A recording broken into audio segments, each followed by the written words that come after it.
Oh, I'm not ready yet. I'm still eating garlic bread. Hold on. Go back to the starting soon screen.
All right, we're here.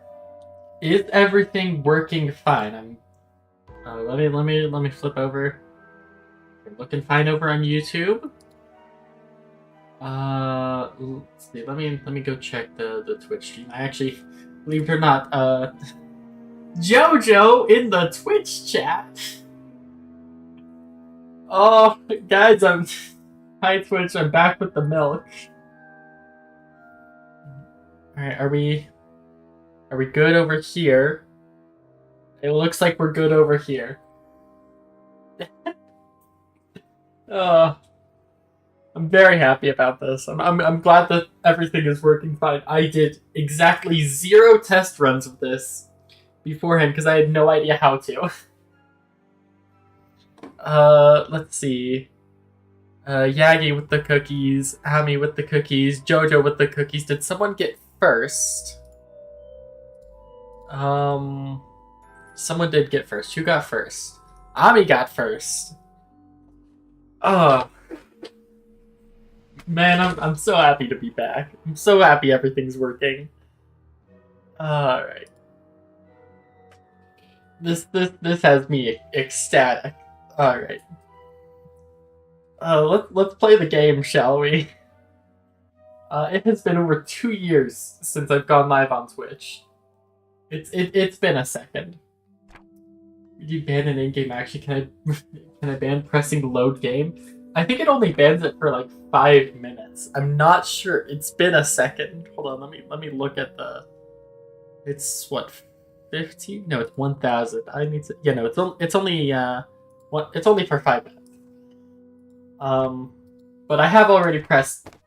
I don't mean new game. That's the one I want to press. Please select a game difficulty. Standard offers a balanced experience. Story makes the duels easier for those who are more interested in the narrative. You can change this. Oh, there's only 2. I'll go standard. I am a bit of a card game player.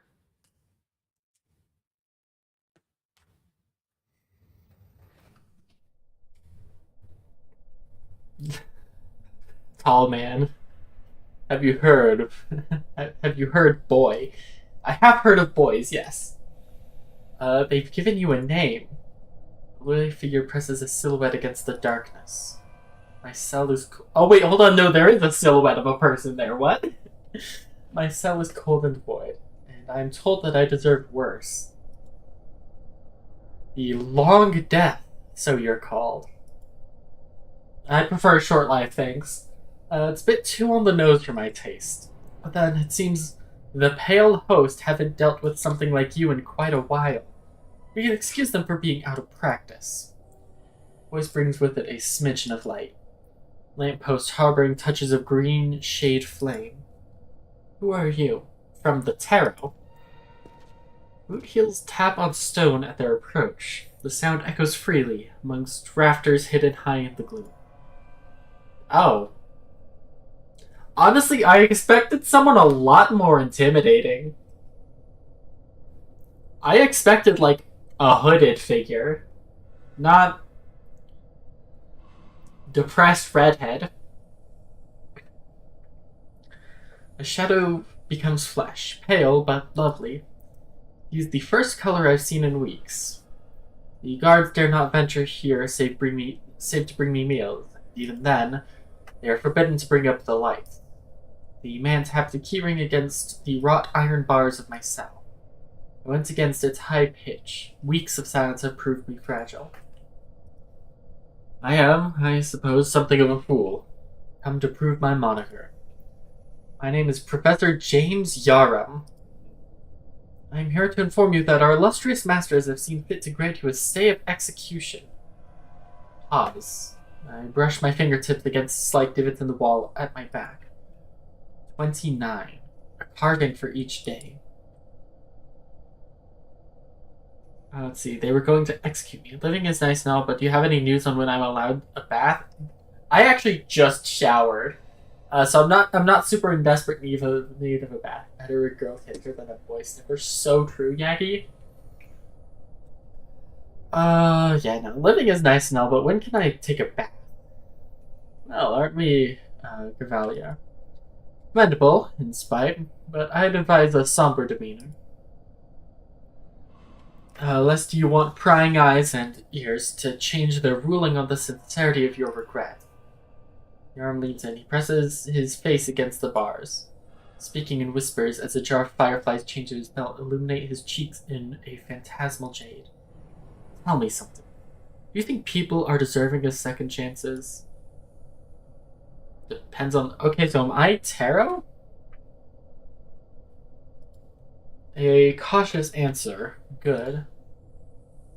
Verdant serves those brought into the fold well, and it is so sadly a rare find. We pact sworn, we are born of our own mistakes after all. Second chances are a rite of passage. Does this mean you're letting me go? Conceivably, with a few conditions. How does that sound, A little conditional freedom? I pull myself up from my makeshift hovel of blankets and bowls of dried gruel. My skin feels slick and grease-laden. It was some days ago I stopped noticing my own odor, but it's easy to spot Yarm's discomfort as I approach. Better than conditional imprisonment, I guess.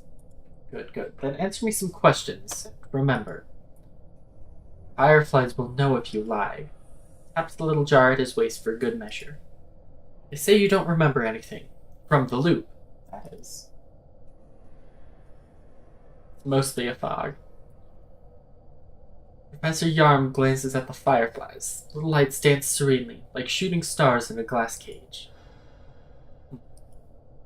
Moving on. Your Pact Master. Has it spoken to you?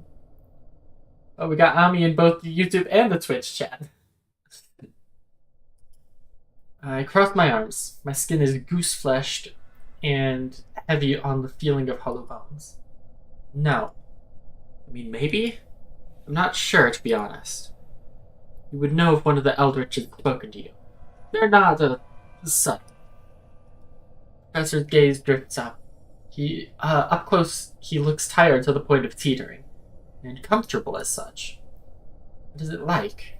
I mean, will it drive you to insanity? Possibly. Will it fill you with perpetual dread? Conceivably. Will you endure nonetheless? We shall see. We're a little town. You've been informed of its fate?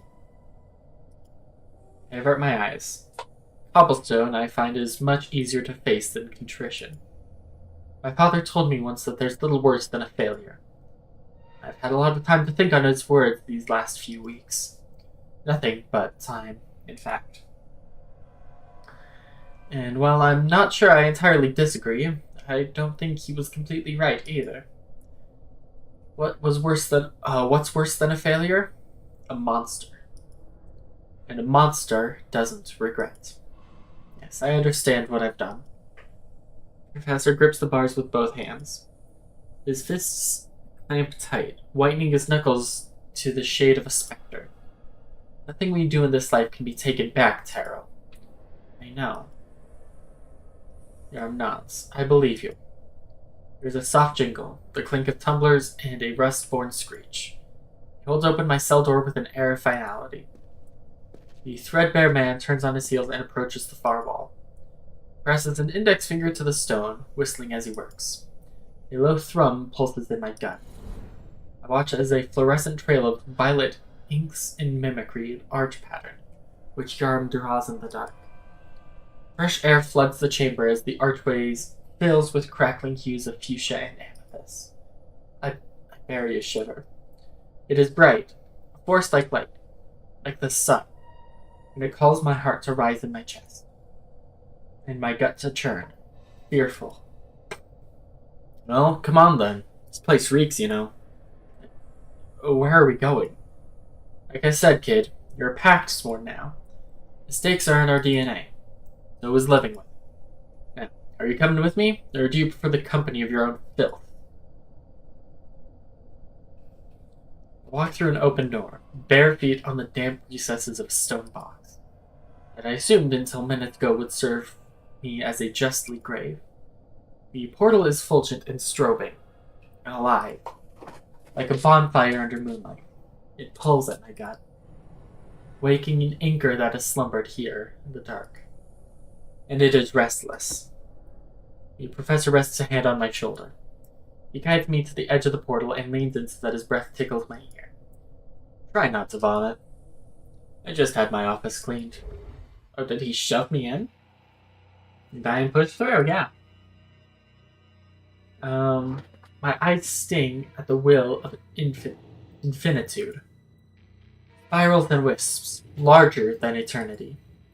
They collide in brushstrokes of cerulean and blood, and I am spec-dragged between them at the speed of a bullet. My joints stretch and bend. The taste of iron graces my tongue as a low horn rumbles from a dead black star to the rhythm of my name. And then I fall onto the cobblestone in a quaint room, seemingly illuminated by scented candles and gaslight. Remember to breathe. You had no lungs a moment ago, but you've just gotten the fleshy bastards back. I choke on the foreign sensation of air pushing into my throat and my chest and my respiratory array. I almost suffocated in my bed the other night. Fun story. No idea what happened. I was just laying in bed watching YouTube, and then I couldn't breathe. There was this weird air bubble in my throat. I don't know, it didn't last for super long, but I mean, I'm here, so I didn't suffocate and die. So, this is a feeling that I am actually familiar with, believe it or not. My heart is pounding, twinging, screeching for an escape. Blue stars shimmer in my peripherals. They warn me that I am 2 steps from a blackout. In my gut, I need a bucket. What don't I puke? The prison gruel was not pleasant the first time it touched my lips. It is infinitely worse the second time. Professor Yarm rubs his temples. He mutters some indiscernible mantra under his breath. Sorry. Just take a seat over there. There's a trash bin by my desk. The room is bright after weeks in my cell, but I get the sense it is far from daylight. Blue and purple hues mix like paint pour outside a Gothic chapel window. The sky is a portrait of twilight unhindered by a horizon. Small jars of fireflies, similar to the specimen on Yarm's belt, float around the room. Pushes one aside carelessly on the journey to his desk. It tumbles weightlessly through the air until it bounces off a nearby bookshelf with a clink, continuing its slow trajectory in the opposite direction. Where are we? Glomrat University, Institution of Learning in the Eldritch Arts. Oh. And you're the headmaster? Dean? President? The man snorts. Thank the Eldritch now. No, I am a professor in the College of Ancient Secrets. I teach mostly Eldritch mythology and lore. The university is currently on winter break, however. As such, I am one of the few faculty members remaining on campus until classes reconvene in a month's time. They sent you to collect me because I drew the short straw, obviously. Thought this was a card game. I mean, it's a card game and also a visual novel. I assume we just haven't gotten to the card game part yet. Well, you're very blunt. I try my best. So, what am I... You're to be a student here. I am. You are. And you'll succeed, too, if you don't want the Pale Host throwing you back in their little slice of purgatory. Tell me, how did you enjoy the Pale Gardens? I hear the light deprivation is particularly soul-crushing. Swallow a knot of spit. Good night, Yagi. I understand, Professor. But, what is an Institute of the Eldritch Arts exactly? Of course, you were packless until a few weeks ago. This must all be a bit confusing. Think of it this way. You've been moved from a high-security prison to one for lesser crimes. Good joke. Lighten up, boy. It's as if a month in a dark hole rid you of your sense of humor. But to be honest, there is truth in what I said. Attending institutions like Glomrot is a requirement for all pacts. Those who have formed pacts, willingly or otherwise, with an eldritch entity. Think of this place however you like. An opportunity, bastion of learning, a place to meet others like yourself. But the truth is simple. People like us are dangerous, Taro. Pactsworn are not born of fortunate circumstances. And surviving the strain of a connection with the eldritch takes more mental fortitude than most possess. And a rogue Pactsworn, left unchecked? Well, you know how that ends, don't you? I hear the sharp pluck of a string stressed to snapping, over and over. An auditorium submits like puppets to something something old, very old, suckling at a fire of anguish in my voice. And we all live... Dog fur! It's been forever! That was pretty accurate to your reaction. Hi, how's favorite future cyborg girl doing? New Wi-Fi shit, so I mostly hear stutters, but hi, dog fur! I can't rave. Oh, I'm doing great. It's great being back on Twitch. I love doing YouTube, but growth on YouTube is non-existent. So I'm crawling back. And we all live at the same moments, 1,000 times and more. Pale Host assumes the mantle of protection for all, those within the fold and those who are pactless, ignorant of the magical world. Part of that protection is ensuring that no loose cannons slip through the cracks. So, put simply, if you ever hope to leave here, you will graduate from Glomrot, Taro. You will prove yourself. You will prove your undying fidelity to the Pale Host. Or you'll find there are worse things than a dark little cell. Garm lets his words ring in the rafters of his office. Then he rubs the dark circled eyes with a sigh. So, now that I've highlighted the threat looming over you, do you have any questions? 1,000. Yes. Curious one. Unfortunately, I do have an appointment to keep, so we'll need to hurry this along for now. Can you at least tell me what kind of classes I'll be taking? Sure, I could, but we have a month's time to decide on a suitable direction for your studies. I would instead advise on taking some time to explore the campus. Perhaps something will draw your interest. In the meantime, university policy dictates new students must participate in a school club. Most clubs are currently on hiatus as the majority of the student body have returned home for winter break. However, there is still one functioning club at nearly 100% capacity. Only one? Is there a reason they're all still here on campus? There's a pregnant pause? What?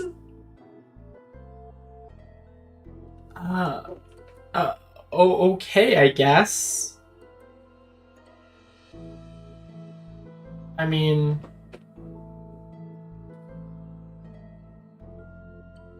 I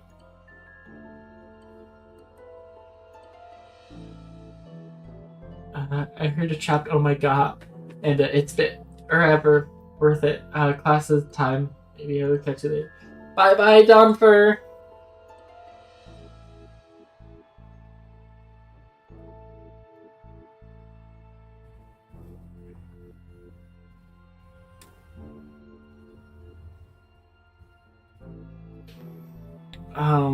You know,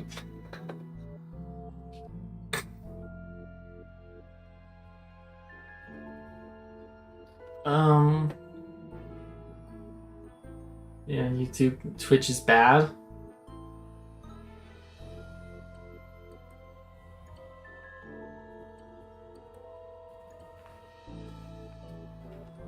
Alright.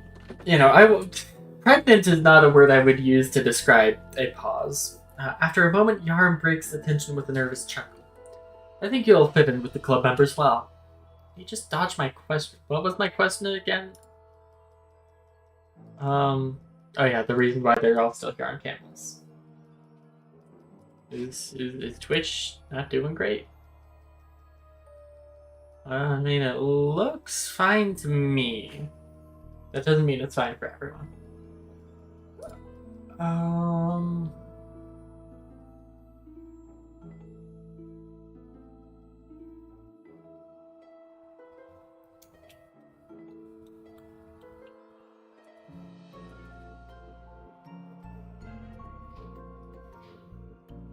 And the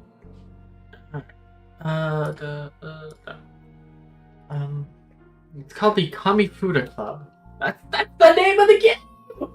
Oh my god, guys! They said the name of the game. We can. It looks like we're done here. Thank you all so much. Glad to be back. No.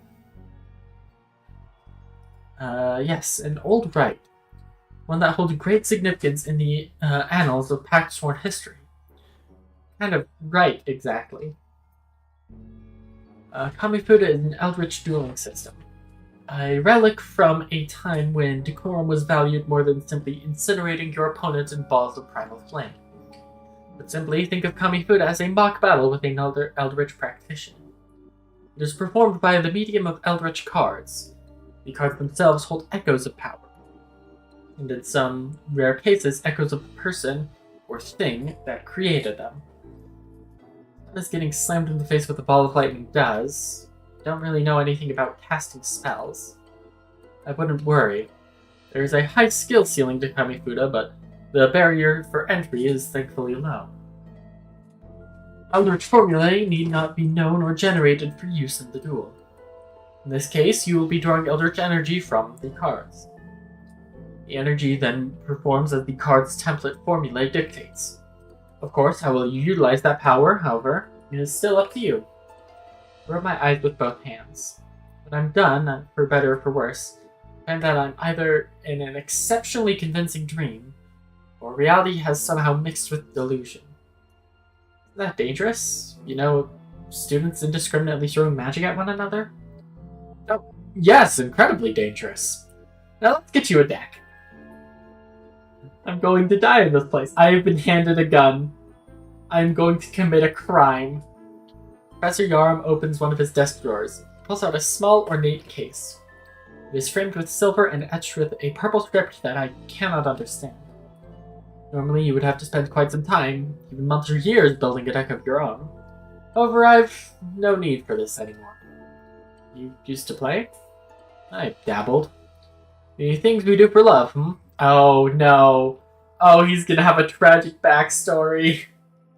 He's gonna have a tragic backstory about, like, accidentally killing his wife with one of his cards.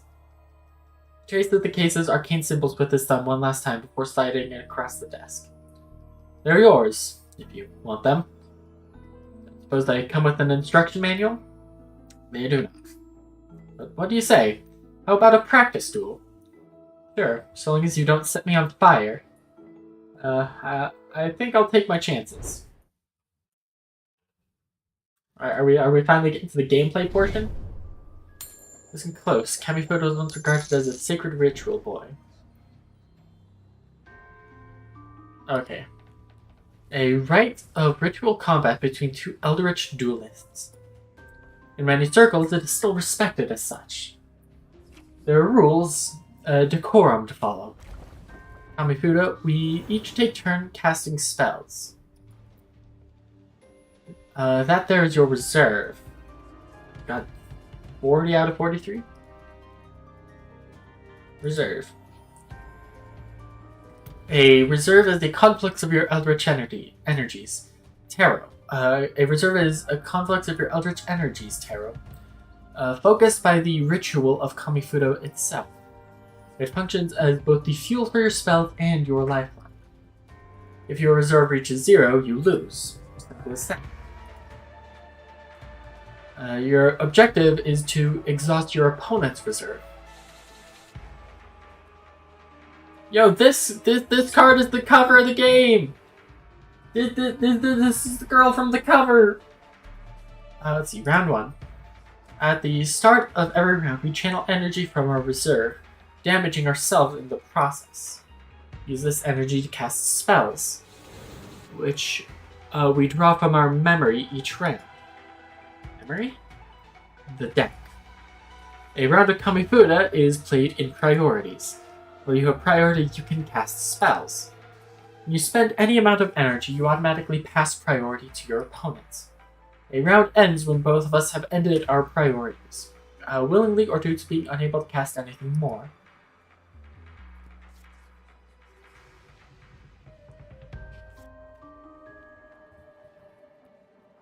Gain Catalyze 10.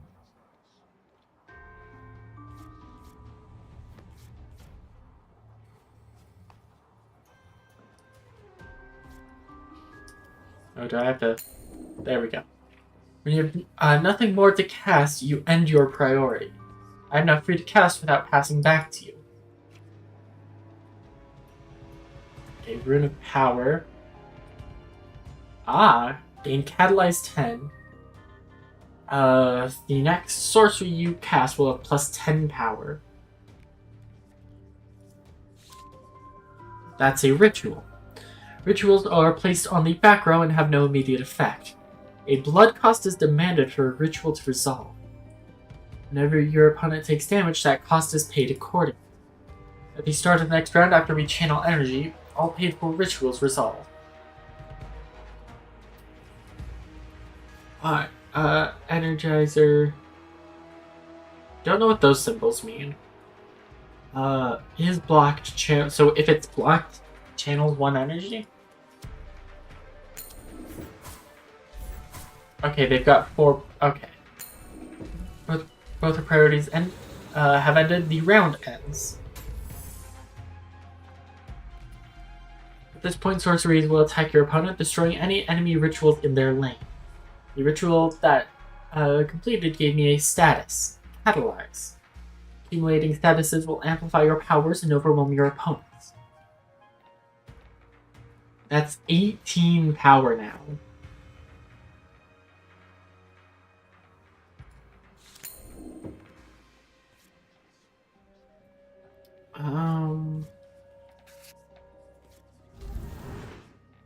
What was that? That's an instant. Instants evoke their effects and disintegrate immediately.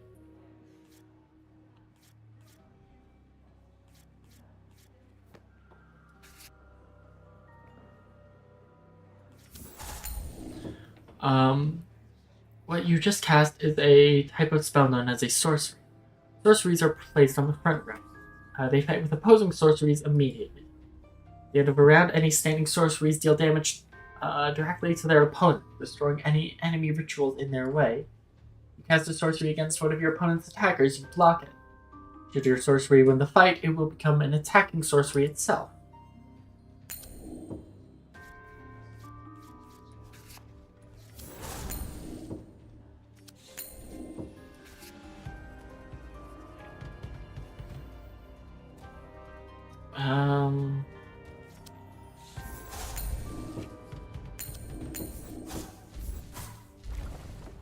Seem to be getting a hang of it.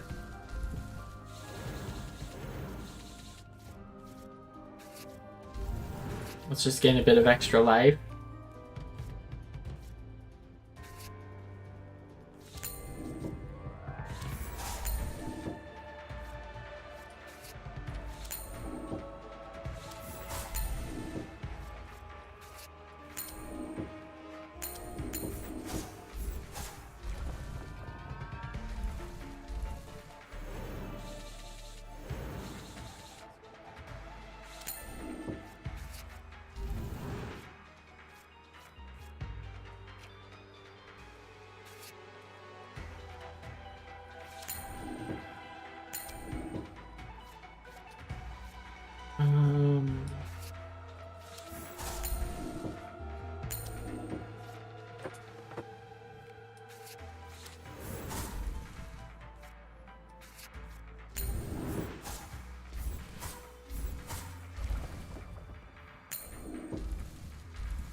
I think I might have this.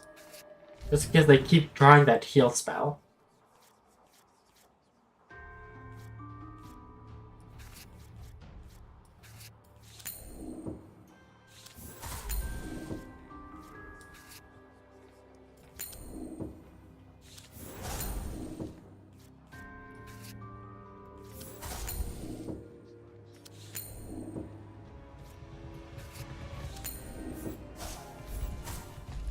Oh, nope. I lost.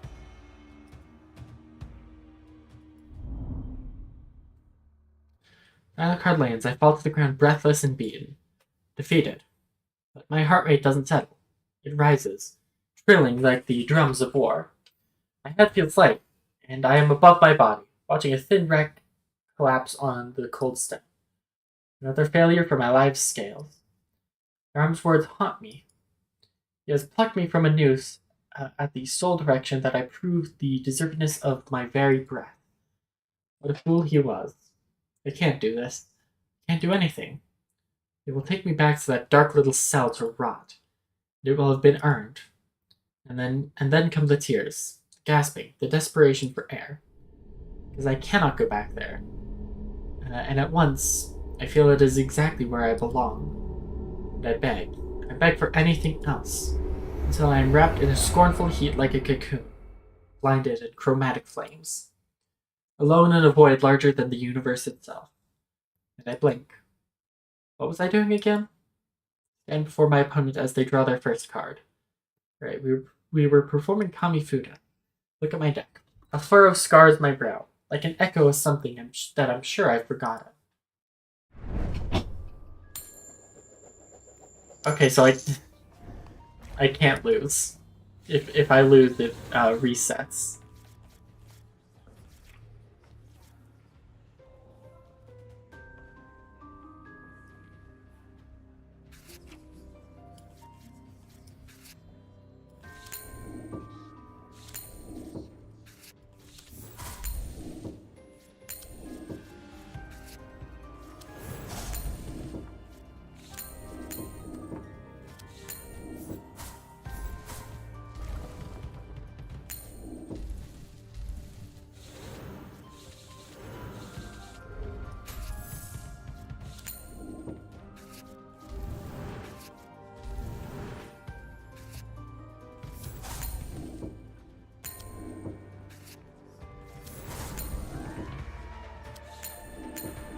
I'm gonna take a ton of damage here. Ouch.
I'll get the hang of this eventually.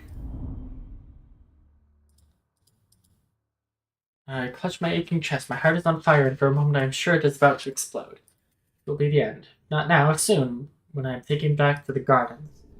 A familiar touch, though I do not know how. A gentle caress.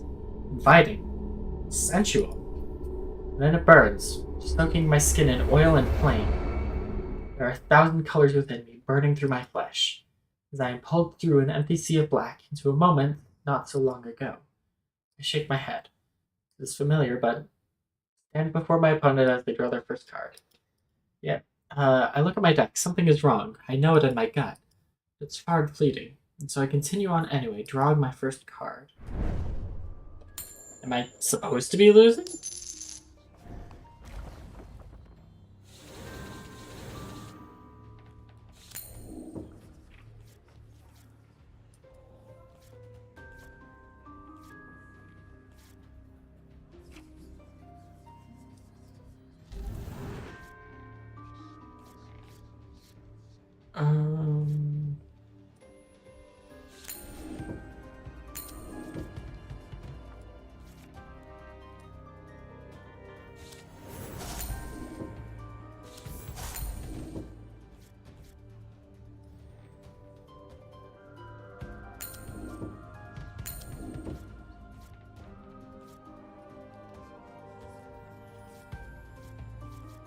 No, I don't have the energy to play this.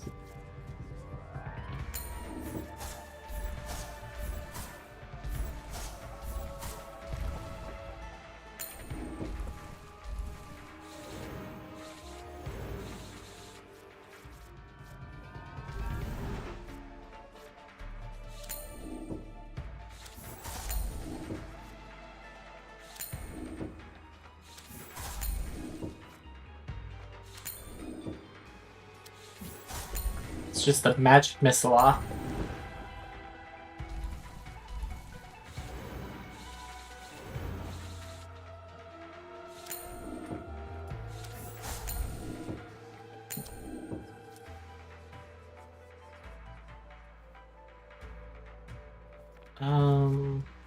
Gives them an energy advantage.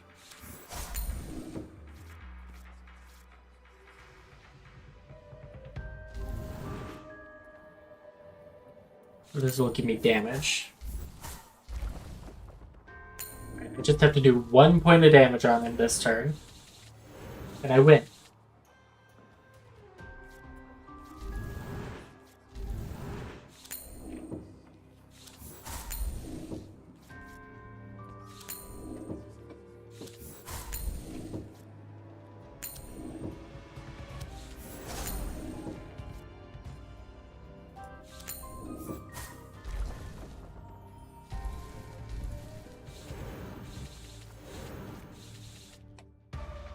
Oh, I win because he had to charge his life. Oh, you're a quick learner, at least. It took me 3 tries, Yaram. Maybe the other students won't eat you alive. How comforting. Now, as I mentioned, I have a previous engagement. Yaram scrunches his nose. I'd recommend stopping by the university baths first. You smell like death. Oh, and be sure to get yourself a uniform from the campus seamstress. I wouldn't mention her extra arms. She's a bit touchy about the subject.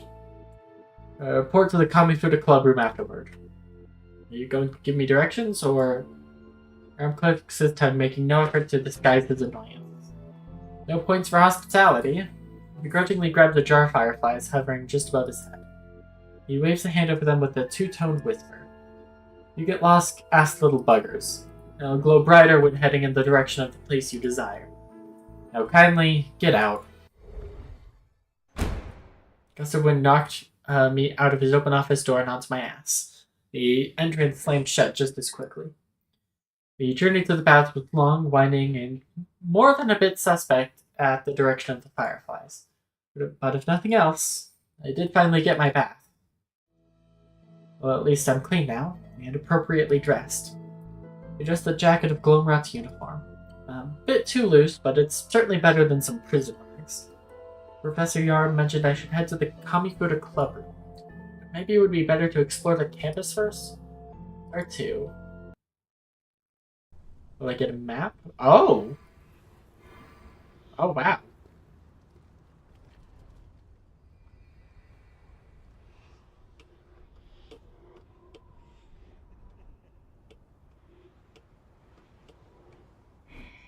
This is an optional encounter. The sand clock icon denotes that it will disappear when the current story chapter is completed. Primary encounter completing it will progress the story to the next chapter. Okay. And then is this my deck?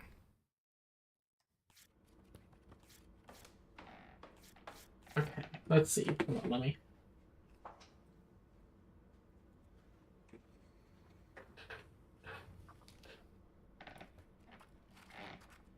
I'm sorry, but there is a garlic bread right next to me.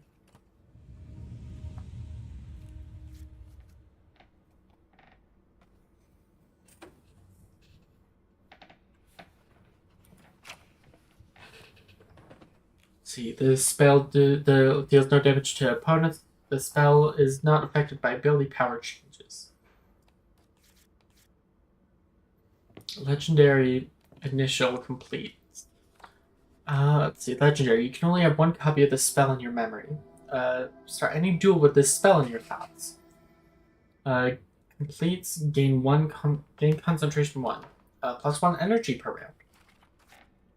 Inner Peace, Energizer, Magic Missile. The Enchanter, Ritualizer 2. That gives 2 times the value for Ritual Blood. Okay, nice. Arcane Explosion. Fights, draw 1 spell. And don't try. Chakra Siphon, channel 2 energy. Rune of Power.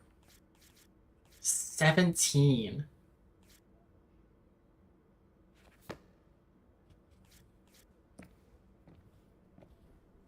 Oh. I can have a custom playmat.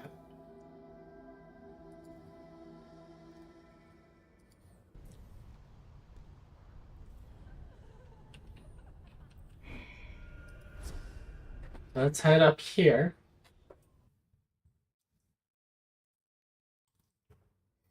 The dormitories aren't unlike the universities back home, albeit the decor is about 300 years out of date. Small pressed-in rooms with a single window. Barely enough room to stretch your wingspan from wall to wall, let alone fit a bed and nightstand. Some larger variations seem to have a separate corner for a writing desk. A useful thing if you're so inclined. Still, you needn't share your space with a roommate, at least from what I've seen by peeking into open doors. And that, in my book, is already a win. Oh, okay. For the second time today, I noticed what looks like plant life bursting through the part of Glomrath's stone foundation. Here in the West Wing dorms, the growth is clearly some sort of root or branch system. Tough, reedy bark pierces through from a lower level and continues up to the floors above. A strange mass cordons off a 10-foot wide section of the corridor.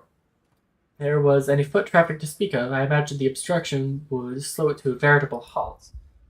When my hand brushes the air near its surface, I feel a slight shock, like a cold static, pulsing up my fingertips and into my bones, calling from somewhere deep and distant. Where's the save button? There it is.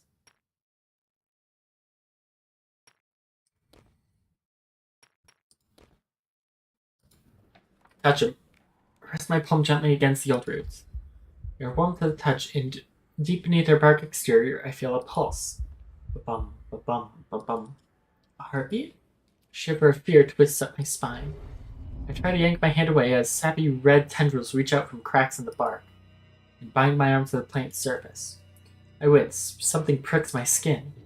My veins shudder, strobing diluted vermilion to match the plant's tendril trap. I'm woozy, nauseous, world spinning like a top. Where am I? I stand before a rust-red tree with leaves that watch like eyes. It is taller than any skyscraper. It is wider than any pyramid. Its roots churn and reach and grow over a spiraling cosmos. And I stand in its shadow, a surface of endless black. A fleshy crease quivers in the bark. The hole pries itself open.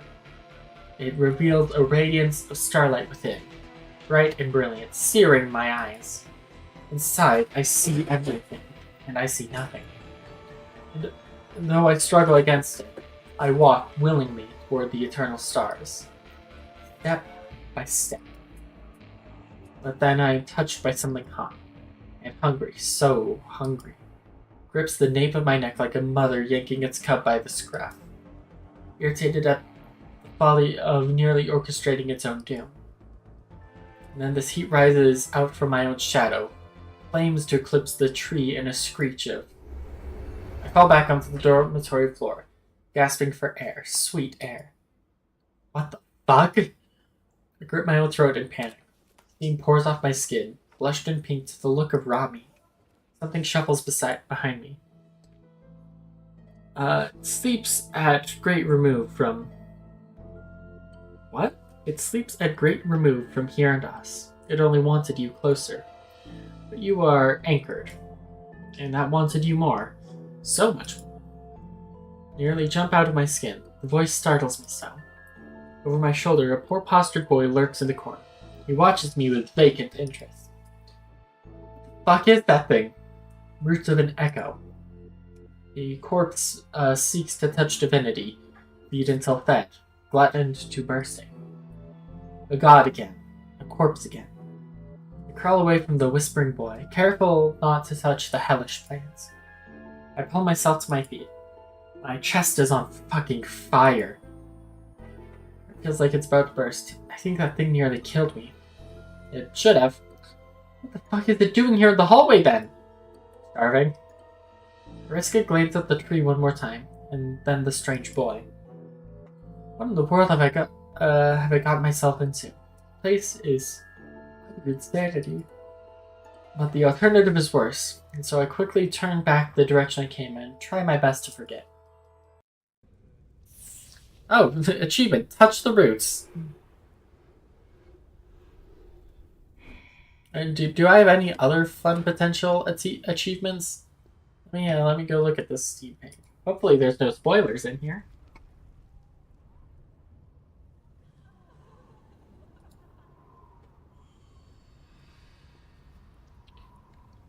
Deal 400 damage throughout the game. Complete 30 rituals. Gain 10 divinity. Play with half of your deck in the abandoned zone. Obliterate 20 spells throughout the game. Collect all hydromancy, collect all eldermancy, collect all pyromancy. Draw 10 spells from your abandoned throughout the game. Collect all spells from the School of Thaumaturgy. I have 7 of those. Is this visual novel? Apparently. I thought that there was going to be a lot more card game and a lot less visual novel, but proven wrong I am. The fact that we're almost an hour in and have played exactly one game. Oh,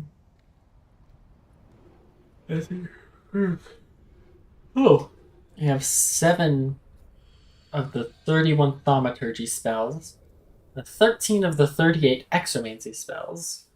You collect all thanatropy, sacromancy, deals 60 damage in a single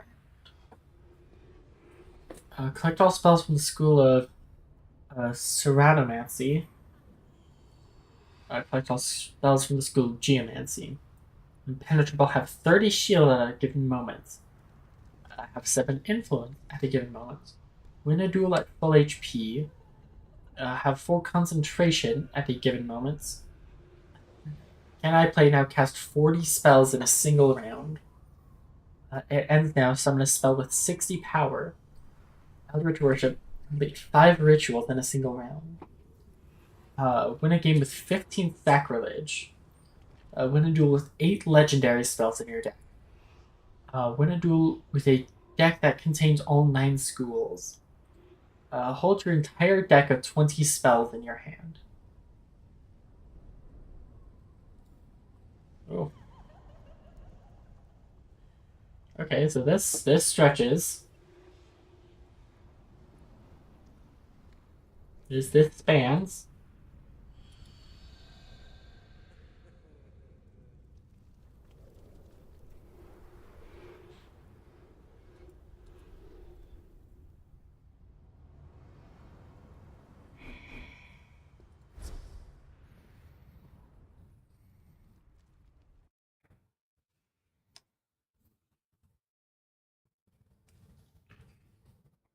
Fireflies guide my way through dimly lit corridors. The time is early afternoon, yet Glomrad is shaded in blue hues of moon. Even in the dark confinement of the pale gardens, I seldom missed our cramped apartment back home, nor the sounds of the interstate. Violent shushes as cars passed to a chorus of rage-induced horns. Apparently, I was wrong. Perhaps after all this time, I'm simply homesick. Either way, I feel an emptiness here, like a stalwart void, demanding I hollow alongside it. I push on toward the clubroom despite myself. Too many hallways here. Ooh. Too many hallways here cast shadows blacker than the cell I was in just hours ago. And when I stop and hold my breath, I swear there is chattering in the dark, waiting between the drums of my heartbeat. Nearly half an hour before I spot another student. She stands outside a marred black door, hands folded into her skirt, moving her lips as if muttering, though no sound escapes. Fireflies strobe as I approach and spot the sign beside the door. Excuse me, are you a club member? The girl jumps a hair before stiffly turning to face me. She stares back blankly, quiet for 10 seconds, then 15, then 20. Did I say something wrong? I'm looking for the KAMIFUDA clubroom. This is the place, right? Her mouth moves to the rhythm of a sentence, but if there's any sound, it's more akin to breathy squeaking. My heart sinks like a stone in my gut. Oh man, are you deaf or mute? I'm so sorry. I nervously scratch my scalp. If only I'd listened to my brother and taken sign language classes. But the girl shakes her head in reply. Oh, you're not? No. Her voice is quiet as a pin drop. Just soft spoken then? Sorry, what? Wait, once. I lean in closer. You shouldn't say I'm sorry to someone as a response to learning they're disabled. That's very rude. It might offend them. I flush beet red.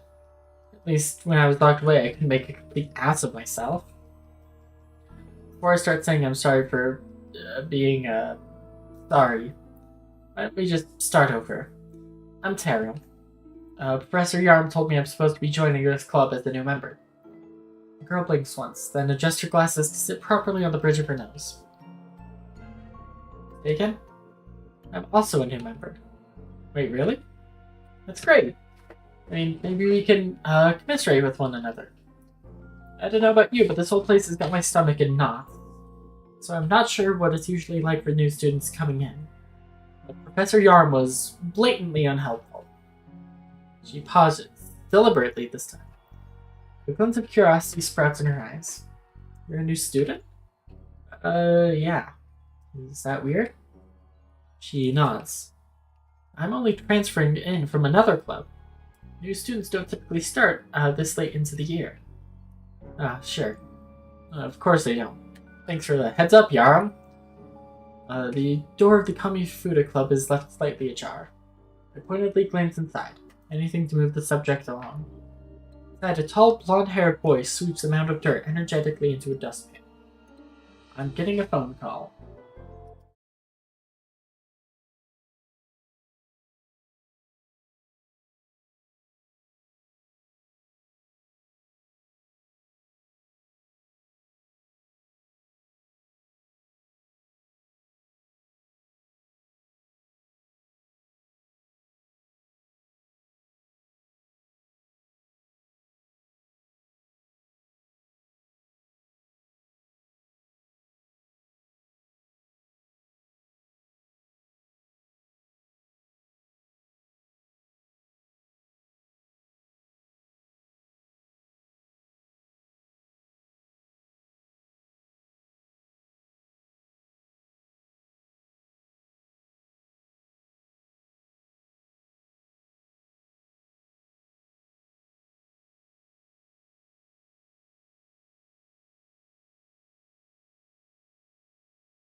Right, hello, I am back.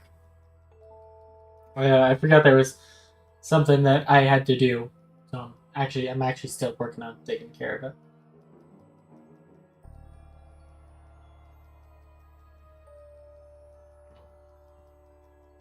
Ah, it's nice. It's nice being back on Twitch, Blitz. And whoa, 2 messages at once. Uh,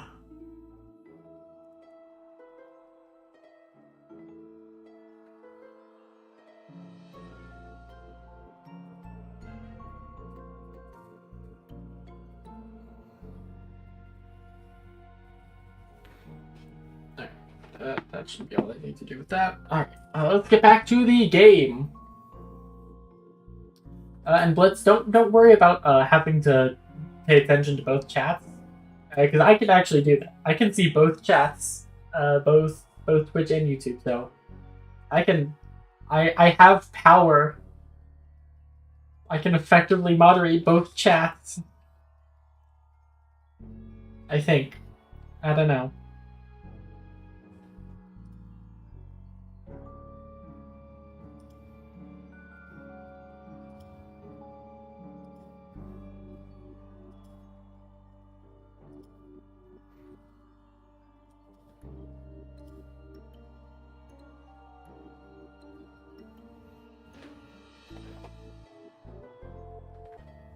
Let's see. Inside, a tall, blonde-haired Wii U Online goes down in just a few hours. Yeah, I heard about that. Inside, a tall, blonde-haired boy sweeps a mound of dirt energetically into a dustpan. The faint murmurs of a muted song bleed through the clubroom's stone. He's humming quite the catchy tune. Get away from the door and turn back to the shy girl. Should we ask him then? He's gotta be a member.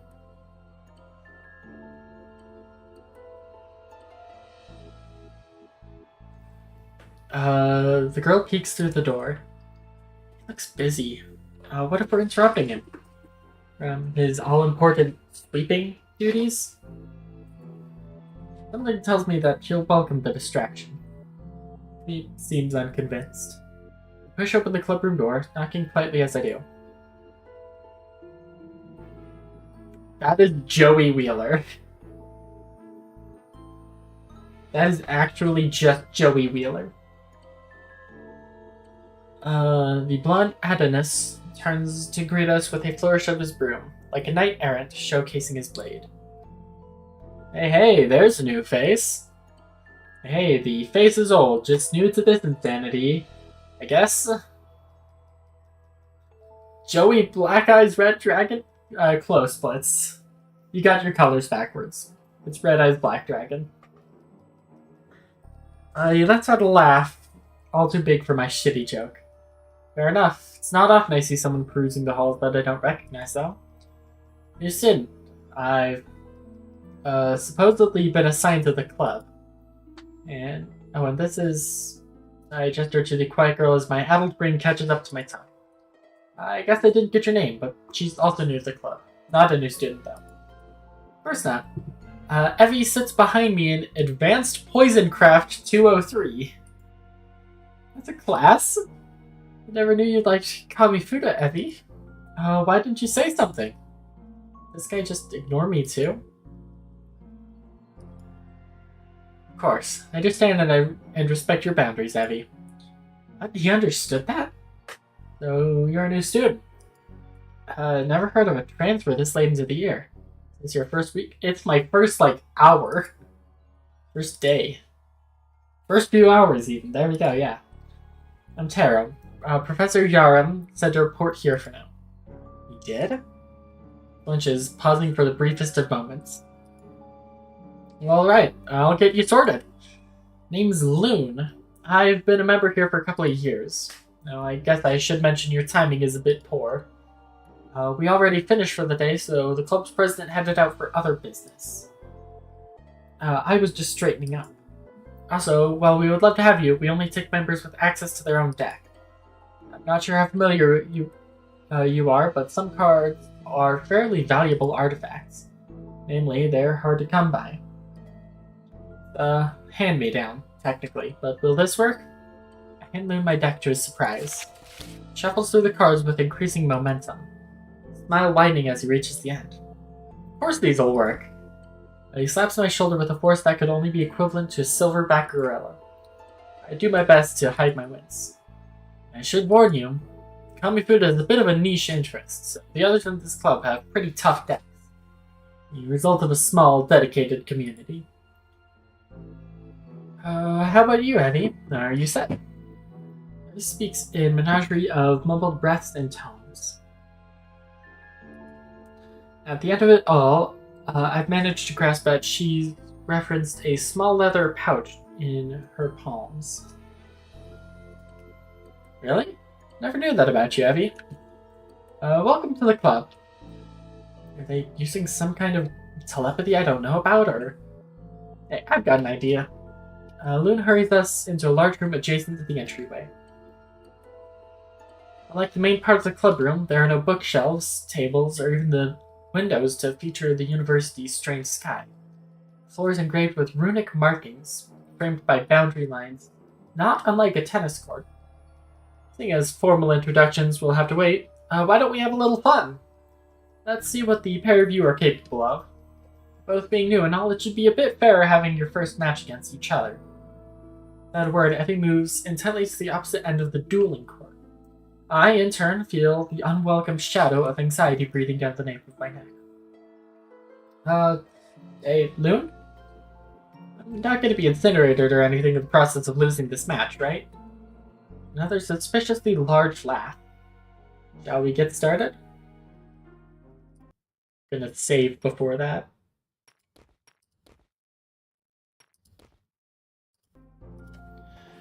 That one's on me. I shouldn't have expected anyone to answer my very reasonable questions. Go! 77? Okay, let's go. And I've got 6 energy. Okay. Oh, she's got her own custom map. That's it. I gotta get my own custom map for this game. Alright. Sorry, Evie, but could you repeat that? I couldn't quite hear you. You are est. Water Slash. Vanguard 3. If this spell is cast against another spell, it gains +3 power. Fights, gain shield 2. Prevent the next 2 sorcery damage that would be dealt to you or your rituals. Your spells look kind of different. Hydromancy. Am I supposed to know what that is? The School of Eldritch Magic. You don't know? About the schools? No. Nobody bothered to tell me. Alright, let's...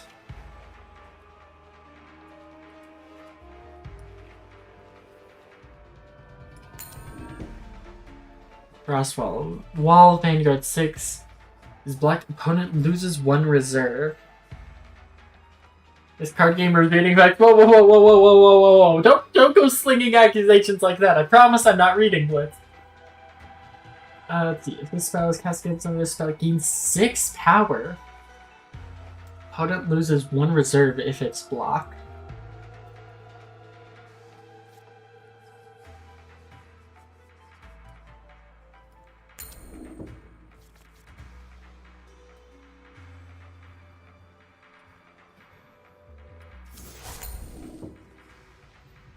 Vanguard 6 is blocked. Opponent loses 1 reserve.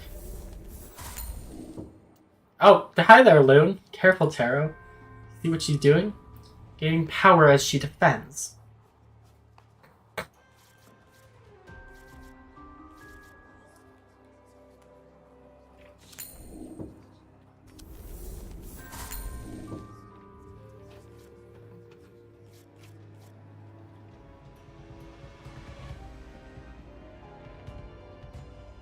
That costs 3. I don't want to play that yet.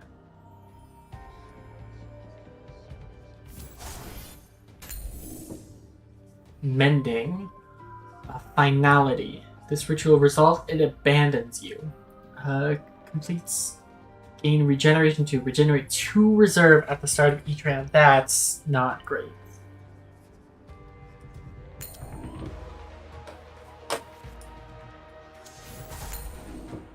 Here, gain 7 reserve.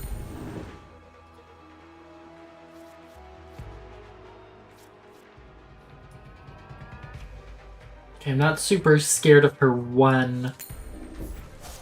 What school of magic is this? Exomancy.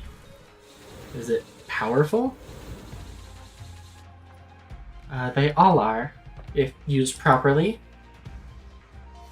Alright, first up, I gotta gain some life back.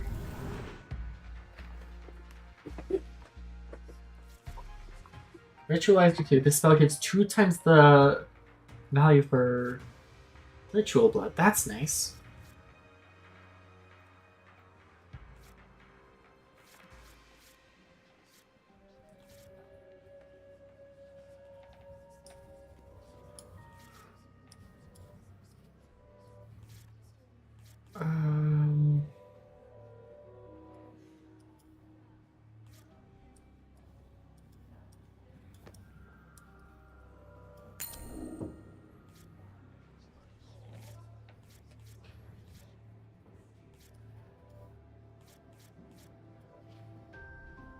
Oh, she's saying stuff. Yes, sorry, I've got this. In order to pass.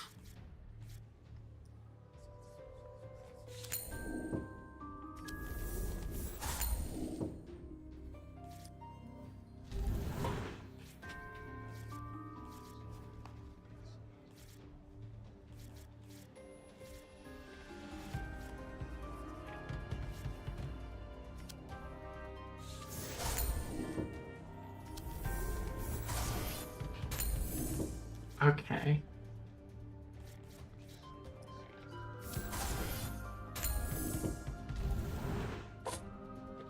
I think I can win this through a war of attrition.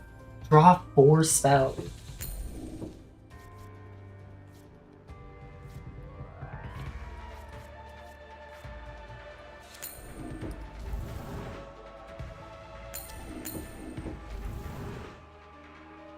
Companion Orbit. This spell would abandon you. Instead, put it into your resting.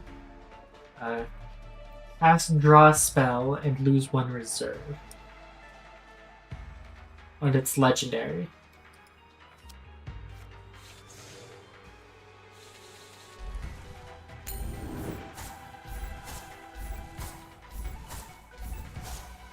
Okay, so any amounts of damage can destroy the sorceries.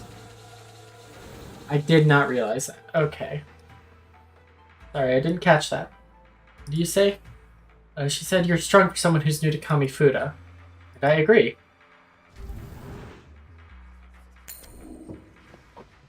Oh, she's kind of wrecking my shit right now.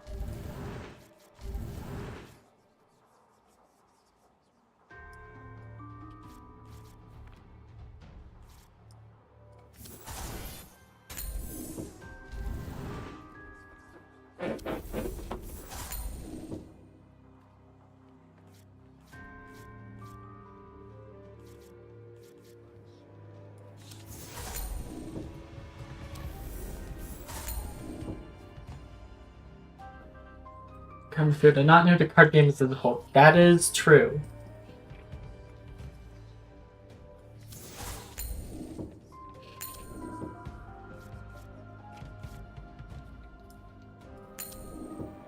So do you go to any other club? Sorry, I'll let you think.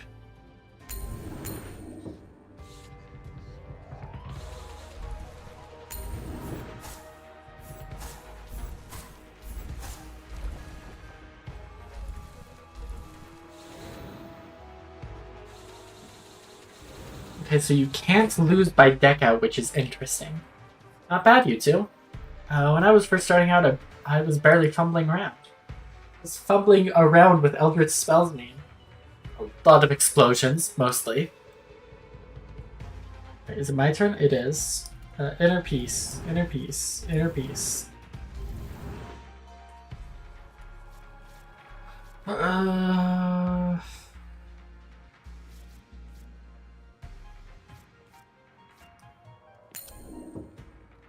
Drawstring. Is blocked, opponent loses 2 reserve. I'm sorry, it gains 12 power? Oh my god, that's insane.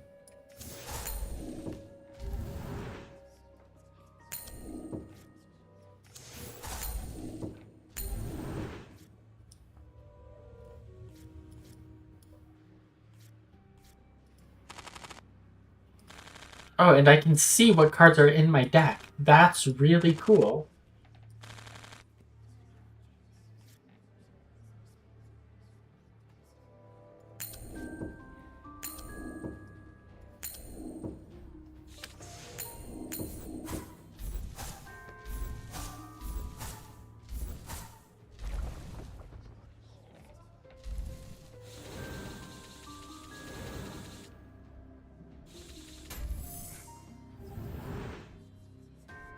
Those cards, are you healing?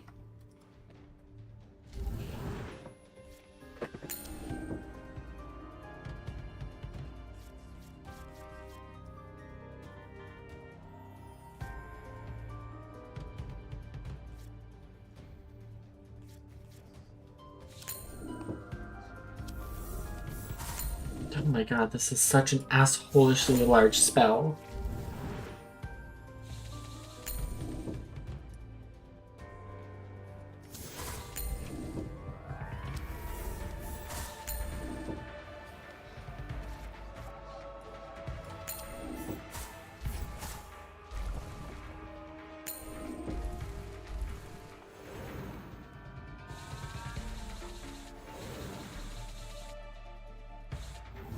I don't know if I can win War of Attrition here.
Attunement's about to go off. Oh geez, yeah, no, I don't think I'll win War of Attrition. Okay, but I am getting an extra energy per round.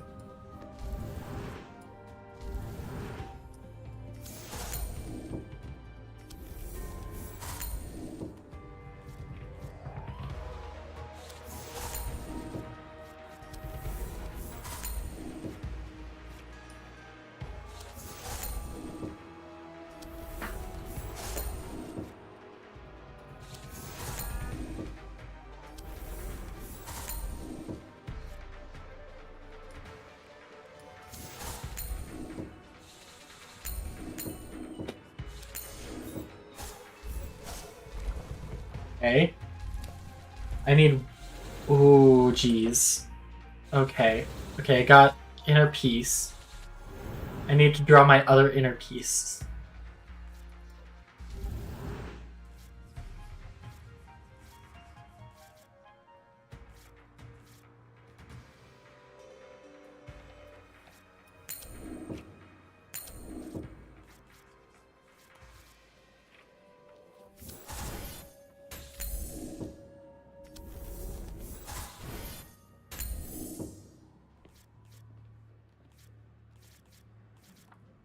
Okay, I might win here, as long as she doesn't drop inner peace or mending. Oh no, she's got shield 4. I still have enough for lethal on board.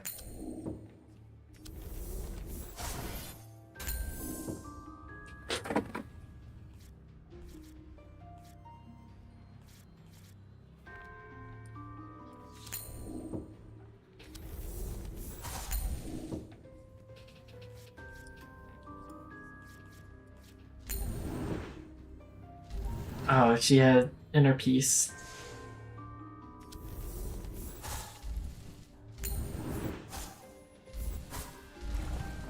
Okay. Okay, geez.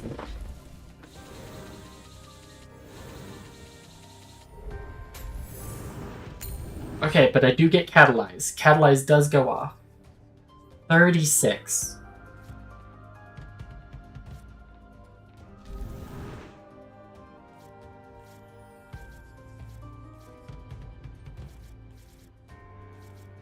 This is something that demands an answer. Oh my god, and she had the answer.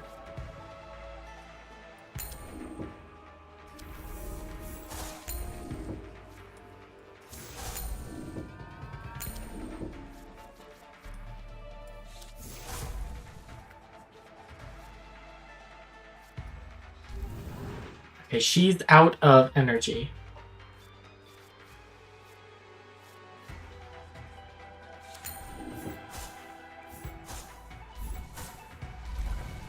Oh, come on, I'm so close, I'm so close. No, I'm gonna die here off of the drain! No! Ah! Jeez, I was so close there. Fall to my knees in defeat. I clutch my aching chest. My heart is on fire, and for a moment I am sure it is about to explode. Familiar touch, though I do not know how. Wait, so can I actually not lose? Because we saw this before. Okay, I thought that was just going to be for the tutorial duel. Think back on what Yarn taught me. Which, to be fair, wasn't much.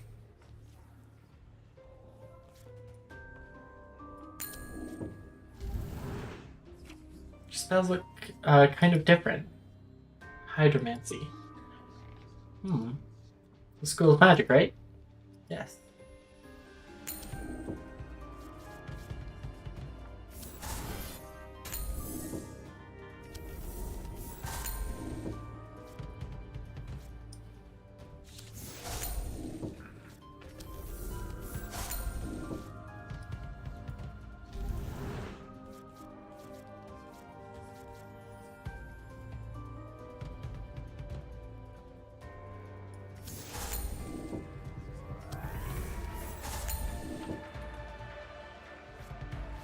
Oh, jeez. He's gonna be able to destroy whatever I play here.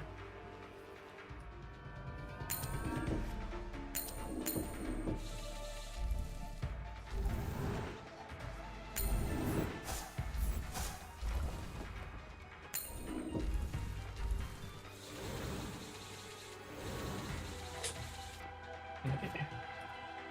So I didn't catch that. What do you say? You said you're strong for someone who's new to KAMIFUDA, and I agree.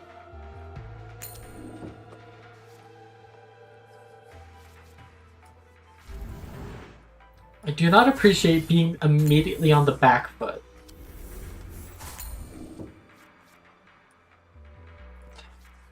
If you're gonna play something that demands an answer, I'll answer it.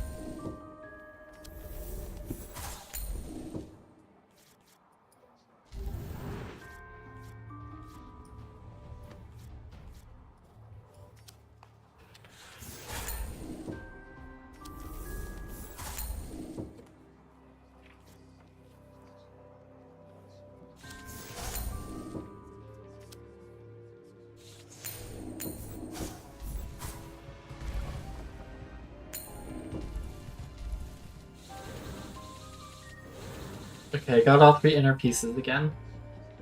Not bad, you two. I was first starting out, and I was barely fumbling around. Oh, explosions, yep, okay.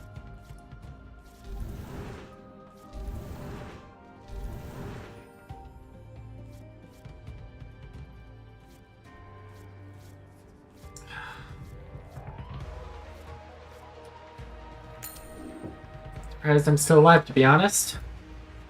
Take that as a challenge, please.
my god, could your spells not be so foolishly large?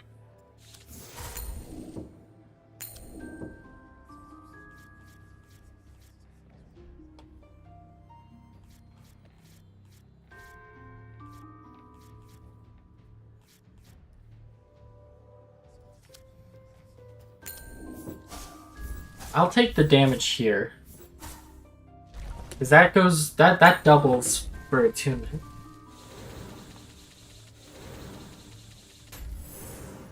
Alright, get that going earlier than I did last game.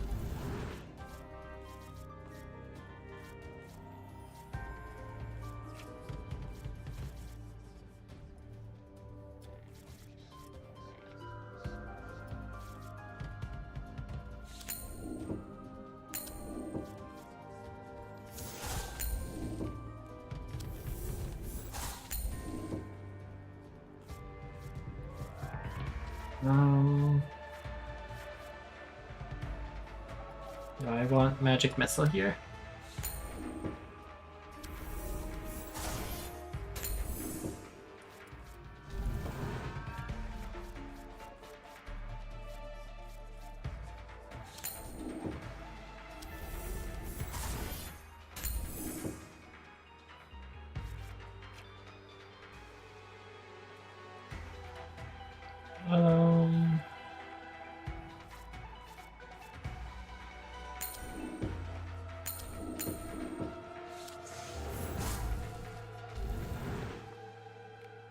Numbing. Whenever you take damage, take that much damage -1.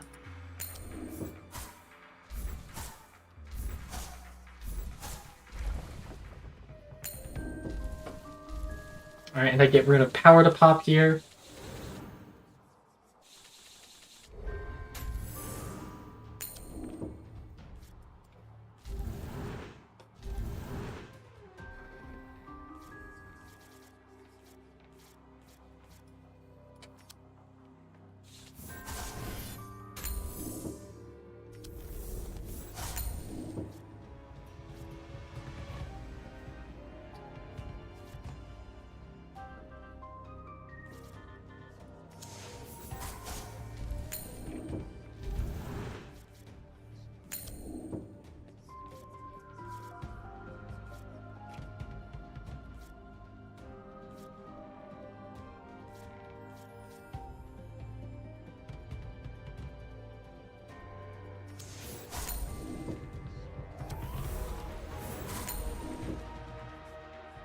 Her priority is ended.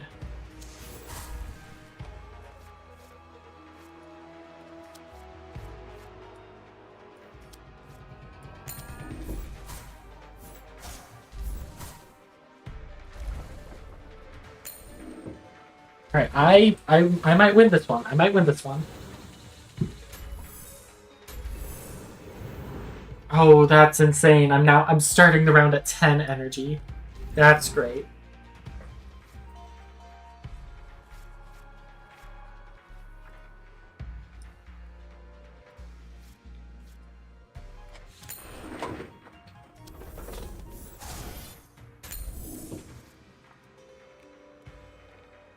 Let's go with Inner Peace first.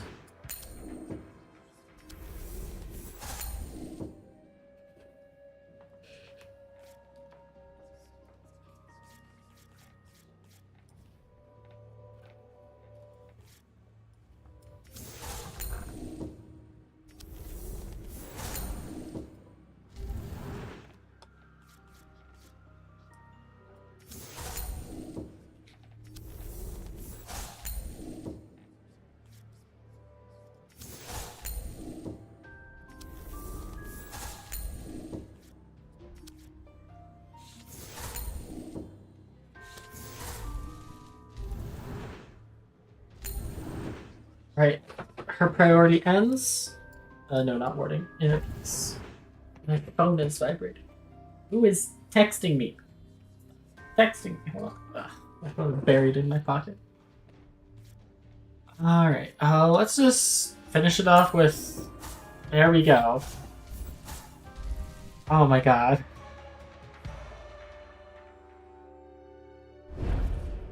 Oh, it was Pokemon Go. Rewards? Oh. Wait, do I get to take all of these? Oh, that's great. 45 Minecraft redstone.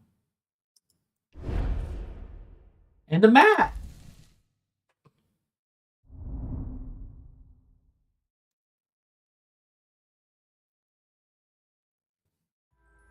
Hold on, let me open this Pokemon Go gift, Evie.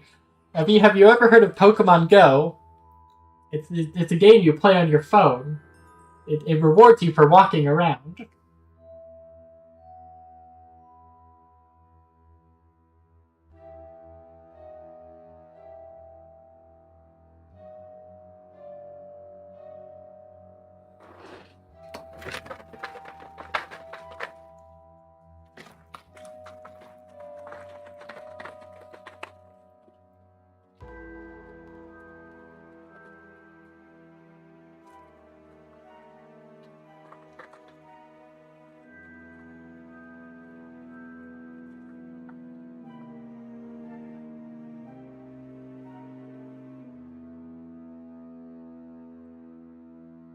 Mm.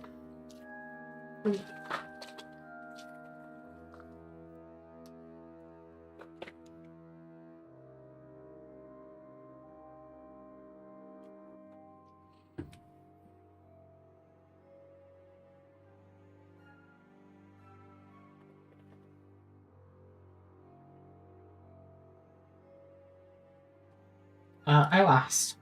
Evie blinks haphazardly as she pulls her cards one by one back into their arcane case. Blue wisps still turn in the air as embers settle to rest upon the clubroom's sable stone.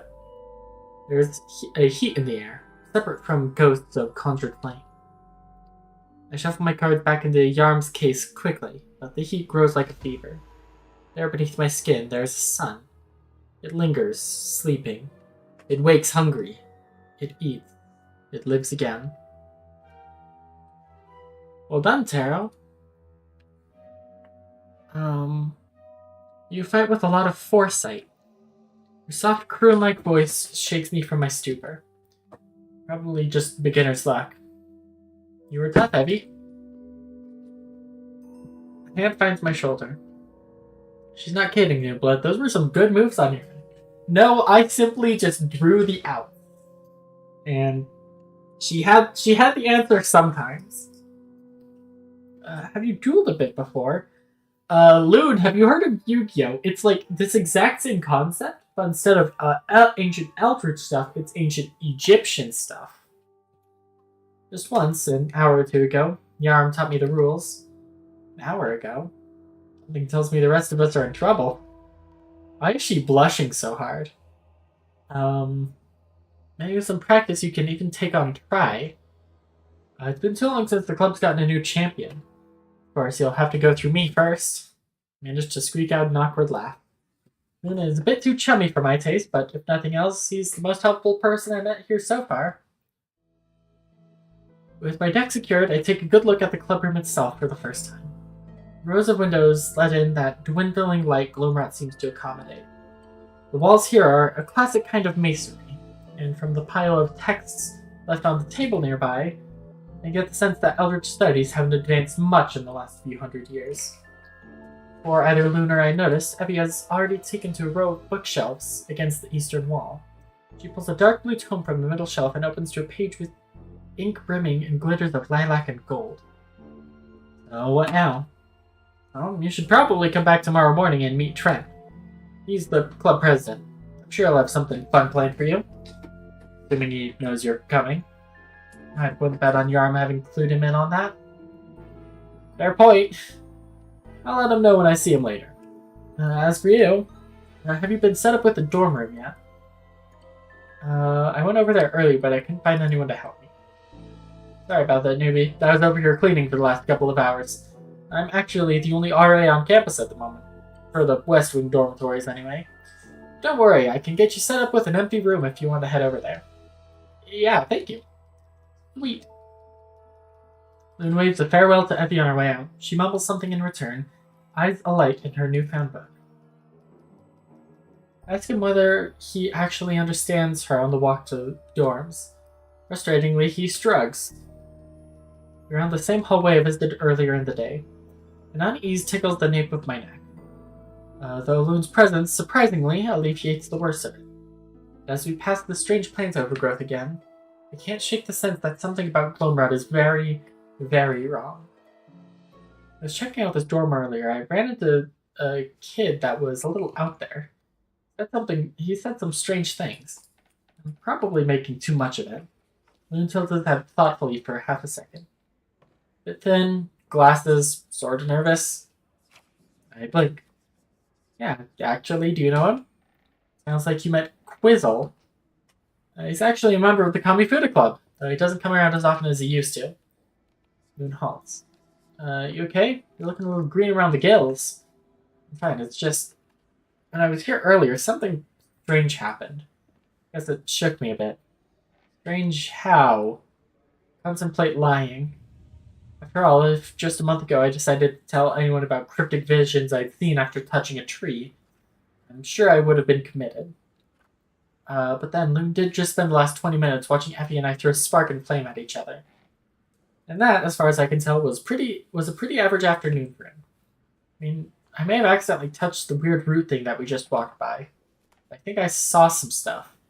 Actually, it felt like I was dying, to be honest. The whole experience was awful. Loon stops in his tracks. You touched the vacuous tree? His voice squeaks a bit, making me flinch. If that what the big old root was, then yeah. Is that bad? He looks me up and down. His face is a mix of skepticism and fear. I don't know. How do you feel? I'm fine now. In the moment, it was terrible. I'm not sure what I saw, but whatever it was horrible. And when I snapped out of it, I felt like I just narrowly dodged a heart attack. Been here 3 years, Taro, and in that time, I think 6 or 7 people have touched the vacuous tree. Either on a stupid bet or an overconfident whim. You know what happened to them? Comatose. Every single one. There's usually a lot of screaming. A few times they even spouted a bunch of eldritch phrases before finally going quiet. But the result is always the same. Brain dead. Forever. My heart begins to drum in my ears. Loon asks calmly, did you touch the vacuous tree? Oh god, am I gonna be okay?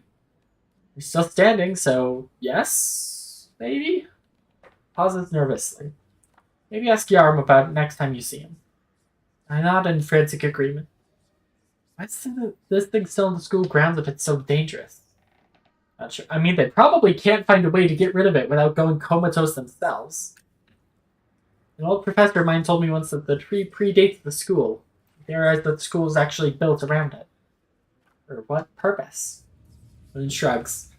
Eating the grounds with eldritch magics, maybe? Or perhaps the tree's the central pillar to Gloomrod's pocket dimension. Not sure if you've noticed yet, but we're not exactly in Kansas anymore. No, I think I nuked Kansas. I'm not sure what happened. Like, they foreshadowed a lot of stuff that might have happened at the beginning of the game. And I'm not really sure about, like, any of it. Oh, okay.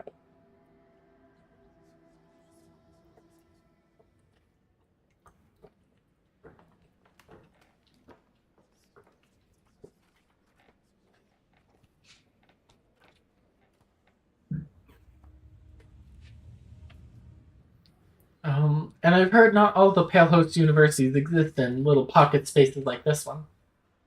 Maybe the tree is what makes Gloomrod unique? Either way, I would recommend trying for a second game of Russian roulette. Duly noted. Then picks up the pace again, though noticeably seems much deeper in thought than a minute ago. At the end of the hall, he opens the door with a set of keys clipped to his belt. Room 517. It's as bland as they come. Gray sheets, gray curtains, slightly less gray caulk between the brick-laden walls. Home sweet home. What do you think? Well, first, Gloomrod should fire its interior decorator. As soon as they hire one, I'll pass your comments along. I open the curtains. They are conveniently hung so that the perpetual light outside leads just into the range of spot where I I typically prefer to rest my head. God damn it. But then I noticed something. Bright blue butterfly sits on the windowsill. I lied. We were playing Persona the entire time. It opens and closes its wingspan slowly, rhythmically. Not a care in the world. And when a breeze lifts the creature out and away, it glides without a fight. Perfect. Thank you. Sure thing, man. And hey, if you ever need to, I don't know, talk, let me know. Raise a brown reply. It's just your sudden transfer, and then you tell me you somehow survived an Eldritch Plant with a 100% KO rate. Look, we're all pact sworn here. Throw a stone down the hallway, and you're more likely to hit someone with a story like yours than anywhere else in the world. And we've heard it all. So just, if you need anything, we're here. That's kind of you, Loon. Thanks. Anytime. Well, I'll leave you to it then. Make sure to stop by the club sometime tomorrow. Trent will be excited to have some fresh blood. And with that, he leaves. Spend a few minutes trying to redecorate after. That is until I realize my only current possessions are the clothes on my back. That night, I never thought bedsheets could feel too soft. In the summers back home, sweat-soaked cotton was apt to stick to my back. As I tossed and turned in a bedroom that might as well have been a veritable broiler. Money was always hard to come by. We were a month behind on rent. Dad figured us for being ahead of the game. I have a feeling you mean Sliver? I mean, when you're throwing fireballs at each other through an Eldritch card game, I feel like the fresh blood is a little more literal, yeah. If we were a month behind on rent, Dad figured us for being ahead of the game. And I'd lay awake at night, feeling those cheap, threadbare 30-year-old cotton sheets. And poured wishes into a voiceless universe for something. Anything just a little better. Now, here in Gloamrat, this comfort feels wrong. The night is cool, the blankets are heavy and soft and thick. My stomach, for the first time I can remember, is utterly full. I have no worries about where my meal might come from tomorrow. And I paid for it all in blood. 1,200 lives. 1,237, in fact. Trapped in a wrinkle in time, birthed from nothing but my own crippling shame. I'm not a dreamer. I'm a parasite. So I crawl off the bed to crawl into a claustrophobic little corner, lit by a single beam of moonlight. The stone is coarse, uneven, and punishingly cold. And I think it suits me better. I wake later than anticipated. Calm swaths of light greet my window, but not of the morning sun. They are shades of gloom, the same blue and black and purple twilight which persisted through the night. Gloamrat, it seems, is aptly named. My back is stiff from a night spent on the floor, and after my time in the Pale Gardens, I find myself fairly used to the feeling of a stone bed. Take some time to head to the dormitory showers and slip on the same uniform from yesterday. I'll have to see about getting another. Until then, Loon mentioned I should visit Trent in the clubroom sometime today, but maybe it would be better to explore more first. After all, Professor Yarm told me to familiarize myself with the campus. Or two.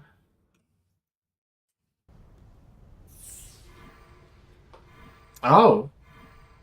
Arts Center. Residence question mark? Okay, Upper West Dorms. West Dorms is where I'm at. This is a mystery encounter. It will award you a card from a school of your choice. Speaking of cards, we did get some more from beating Evie.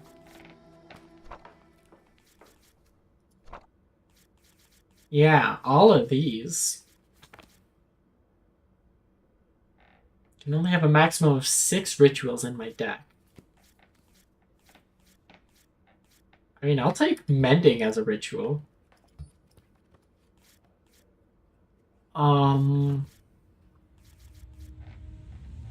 I like one Chakra Siphon, but let's try a Mending. So what do I do with the Redstone? These are your crystals that can be exchanged into chakra cells. Okay. Oh, I can make multiple decks. Okay.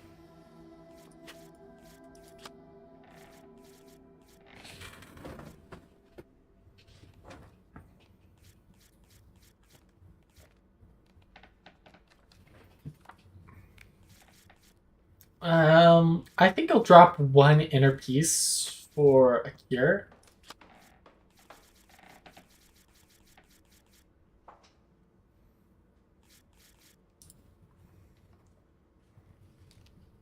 Oh look, it gave me Hermat. I thought that I would have to go equip that.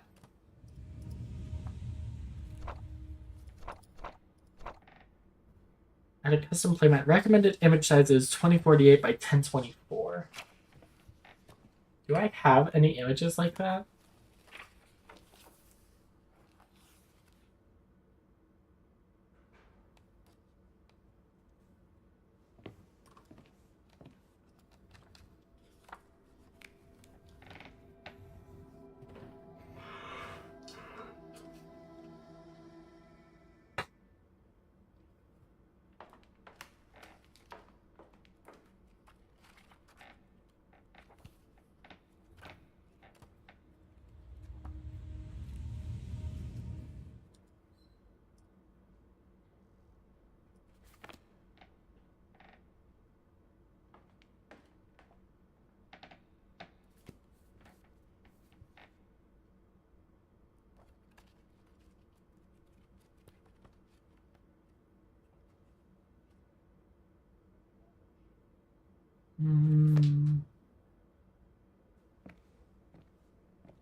No, it doesn't look like I've got anything that will really work for...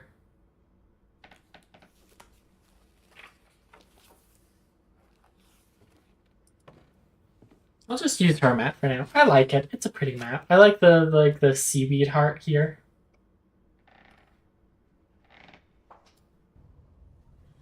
Alright. West dorms.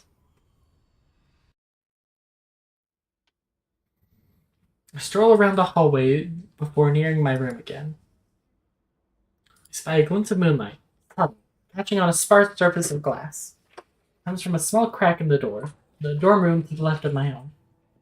Oh, it's this bitch. Quizzle. Hey there. Shove my keys back into my pocket and approach my neighbor for what I assume to be is an obligatory hello. I'm Taro, your new neighbor, I guess. Quizzle. He leans back into his room for a moment, bites his lip, and pokes his head back out again. His eyes glaze over, milky with a touch of silver, as if there are pale stars slumbering beneath the surface. She wanted to tell you she was sorry. Her heart still hurt, and so her words were like little knives. She didn't mean to cut you. It was her job to hold you. But the guilt made the knives much easier to hold. Excuse me? She tried to tell you in the auditorium, but you wouldn't leave the stage, and she was trapped with the rest of them. Their bodies become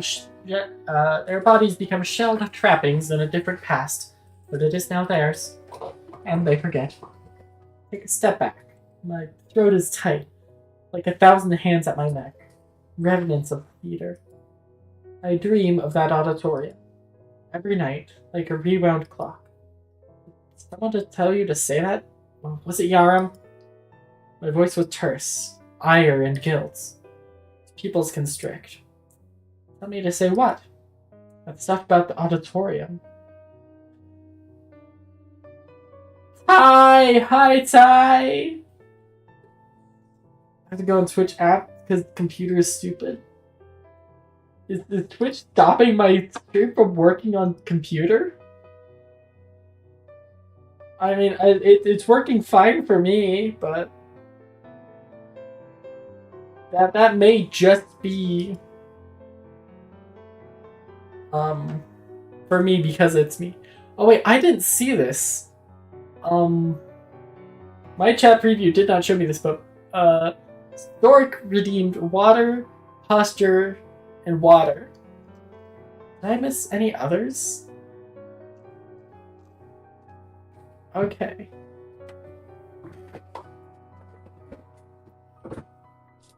So I actually will have to keep like the Twitch dashboard open to make sure that I'm catching all of the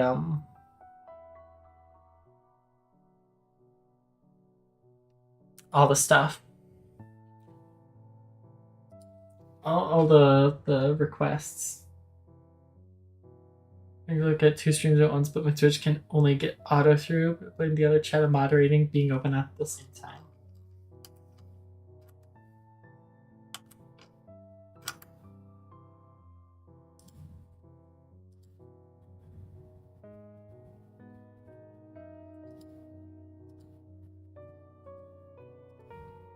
Hold on, I have to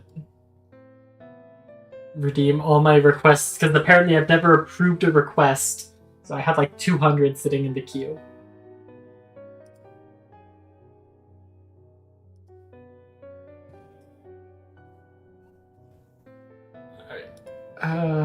Let's talk about the auditorium. His visage scrunches, eyes widen like a cornered animal.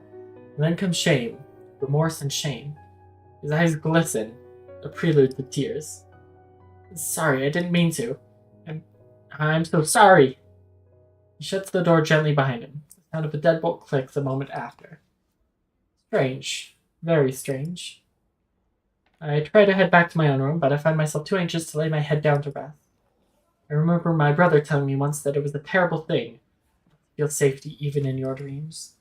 Like everything he did, he was right. So I turned back the way I came. No harm in a little insomnia. Not if it hurts less than the alternative.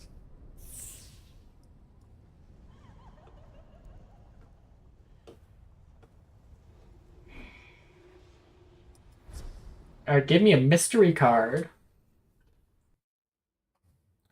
Going about my business on campus, I feel a stark chill grip my spine. My knees buckle under the simple weight of gravity, and I find myself struggling to pick myself off the floor in a daze. What in the... I rub my eyes. A faint warble blemishes the air in the spot I had just passed through. It resembles a small wrinkle of heat, and it is no larger than a foot in length, nigh imperceptible. Reach out a hand to touch it, but the strange, ethereal crack in the air seems to carry no physical form. Instead, it fills my bones with a frigid discomfort. This a nexus? Professor Yarn mentioned them to me in passing. A belated warning, he said. Scars, he called them. Scars on our reality. Places where eldritch forces of supreme power pressed on the veil between this world and another. And as a result, they retain some measure of the eldritch energy which formed this nexus.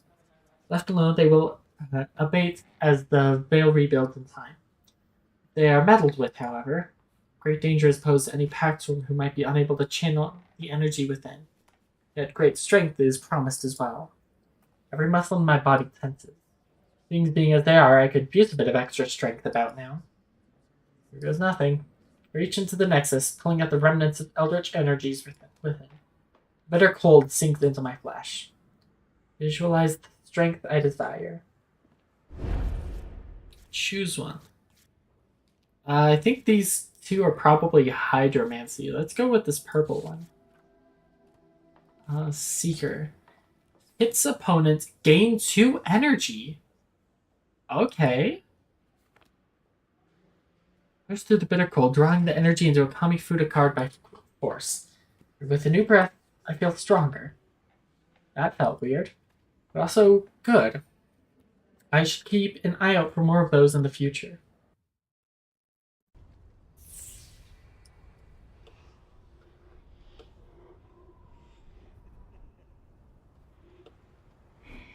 Shop lets you purchase spells. New offers will become available with each chapter, so make sure to visit often.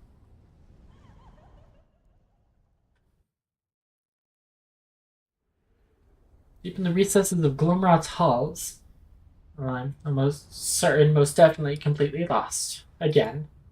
I try to parse any differences in the stone around me to no avail. Either Daedalus himself made this labyrinth of a campus, or my exhaustion has finally caught up with me, because I could swear the last 4 hallways have looked exactly the same. Tricky arms fireflies for guidance. For the first time since he's gifted them to me, the insects seem to slumber. Dull little specks in place of their usual vibrancy.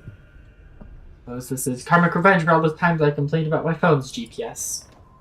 The door on my left creaks open, though only a sliver. The faintest hint of a silhouette hides behind the door in an oppressive darkness. There, long fingers poke out and curl onto the door. Dark, sharp, and spindly things. Fret not, little pact sworn, little light kindling in the dark. Thou art not so lost as to be frightened. A violent chill runs up my spine.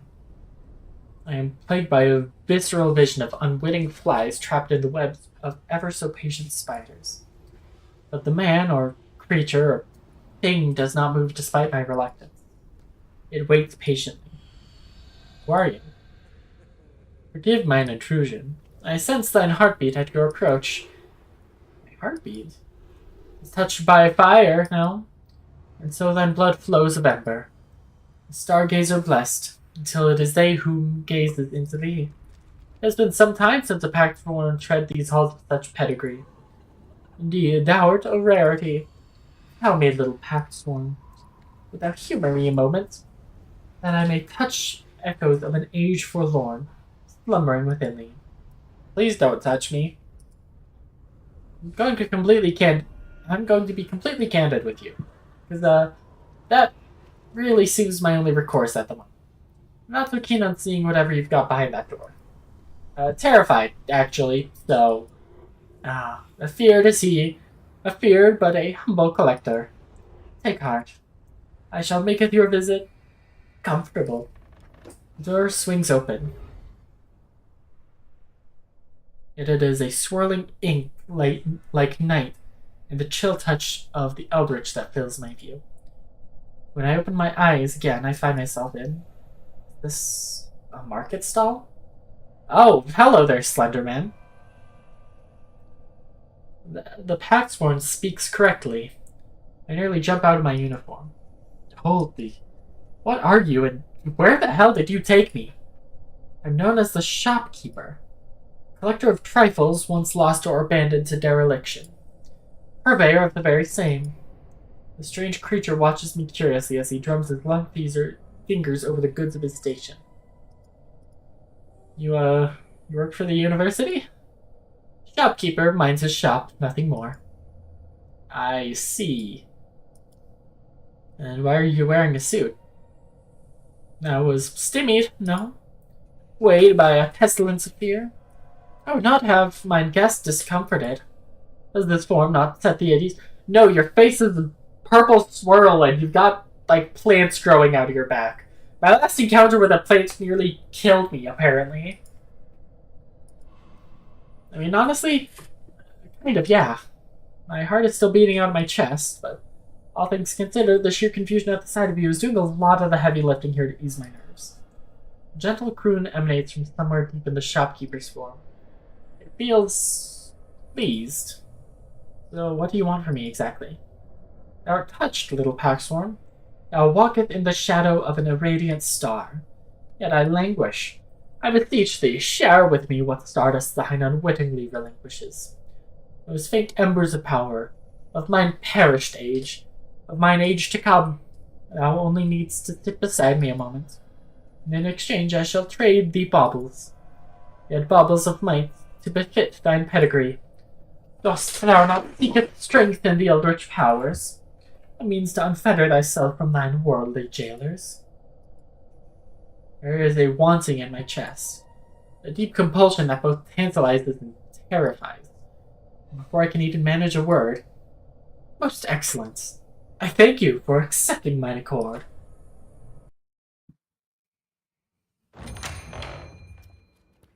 Okay. Honestly, I was a really big fan of the hydromancy spells that Evie was playing. Specifically the Frost Ring. And like, I want spells with a Vanguard. Oh, I didn't notice that that cost 3. Yeah, okay. So I'm gonna take that and that.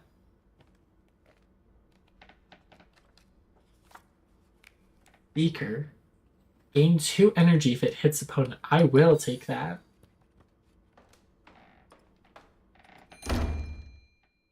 Alright, thanks, Slenderman. I wake again, standing in the very halls I left mere minutes ago. Or was it hours, or even days?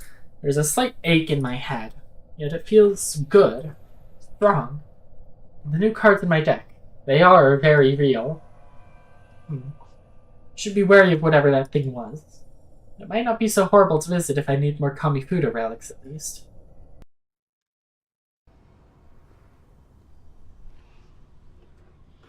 Let's go to the arts center.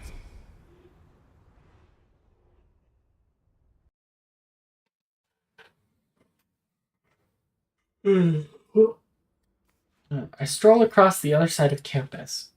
With the majority of Glomrat's population currently absent, the university is, for the most part, unnervingly quiet.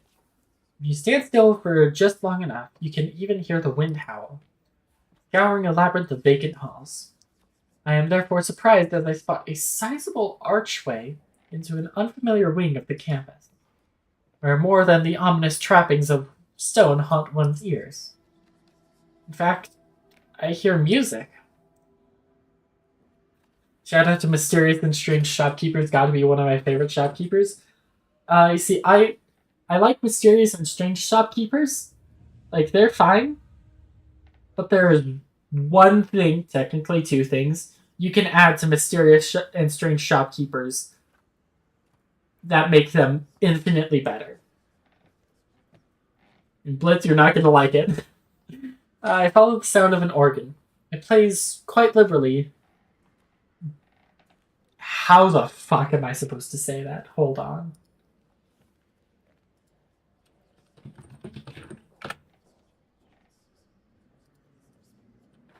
That's UXTED.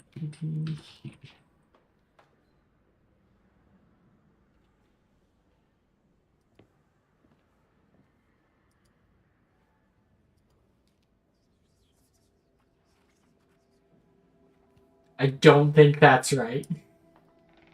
Buxted Hood. Buxted Hood.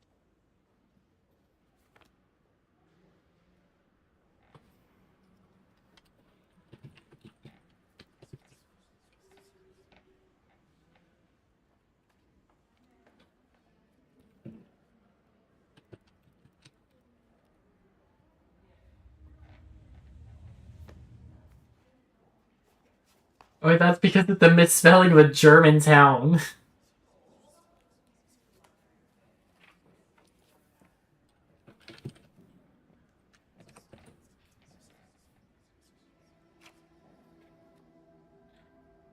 It's BUXTEHUDE.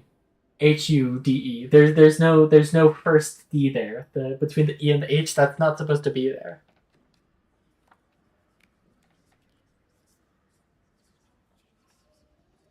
I'm actually not going to listen to this live. Because that would probably be not fun. I will listen to it still, though.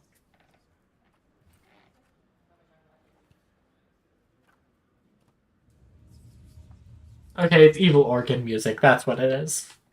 What was I expecting? It's being played in D minor. Of course it's going to be evil organ music.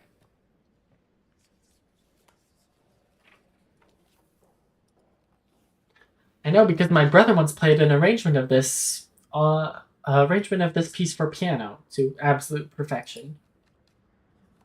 Though that memory might as well be sun-bleached painting, faded and distant with time. Pass under the prodigiously sized threshold, engraved in its stone lettering, center for the arts. Butterflies besiege my stomach. Look, D minor is either evil organ music or critically depressing organ music, but most of the time it's going to be evil. I don't think you can play anything happy in a minor key. I think you get like melancholic at best. I didn't expect a place like this to entertain the merit of creative art. After all, it was time for a painting when there are blood rituals to be done. Nonetheless, I am glad. Here, surrounded by the faint echo of a Baroque melody, I feel an intangible comfort, like an old friend inviting you to warm yourself by the fire. Play anything that's not an organ? I mean, you can play pretty much any instrument in the key of D minor. I mean,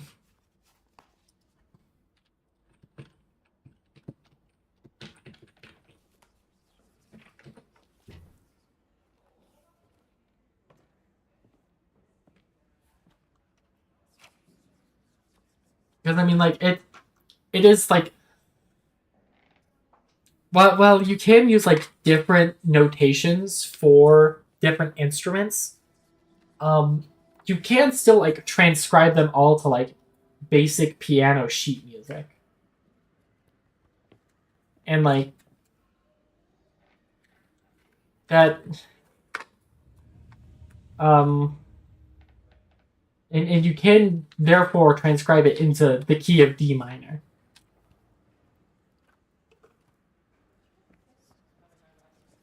Stretch in water. I'm glad that I checked Twitch just now. Ooh.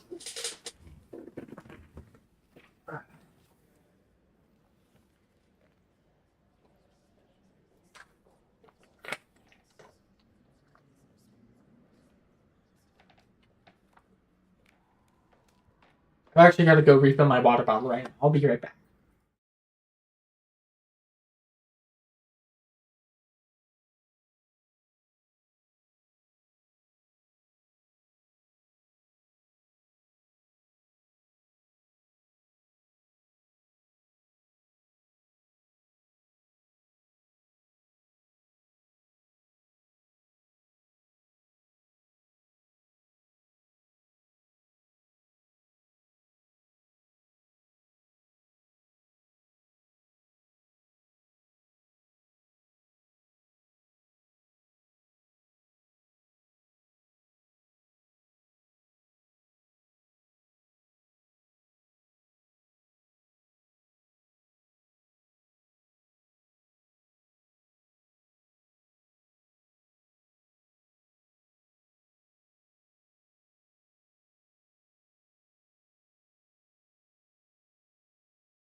Alright, I am back. Let's see. A ton of people showed up. Wow. Chat was busy while I was gone. Jojo came back. Leave before I return. Evil smiley face. Ewa Jordan. Let's see. Cyborg. Oh. Let's see. Hold on. Let's see. Chance Burp has power over me. I need to be careful. Let's see. Nightbot. They enjoy the Discord over in YouTube chat. I need to get Nightbot back in Twitch chat. And his birth time. It's supposed to be black? What? Wait, can you guys not see?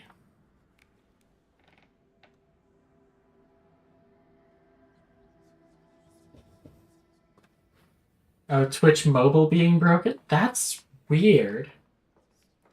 Because,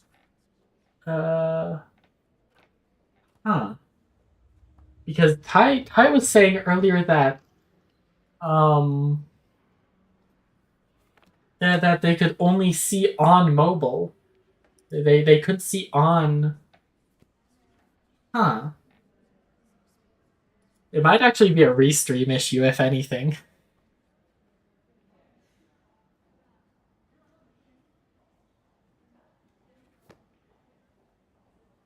Oh wait, you know what? I'm looking in my mod view. It says average stream bitrate too high.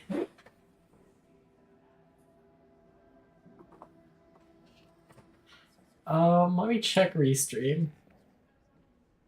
Restream says I've only been live for half an hour. I think I've been live a little longer.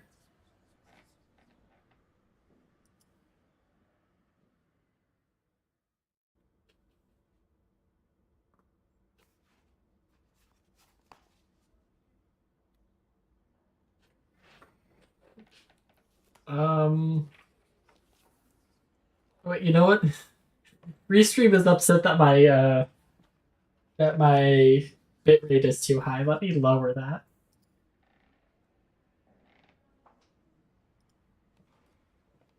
I keep my bitrate at 12,000, but maybe I should lower it to 6,000. I hope this doesn't like destroy stuff.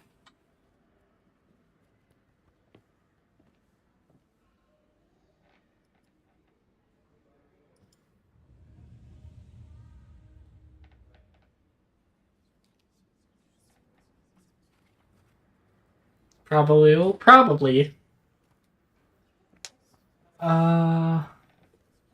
Thank you, Nightbot. I love you, Nightbot.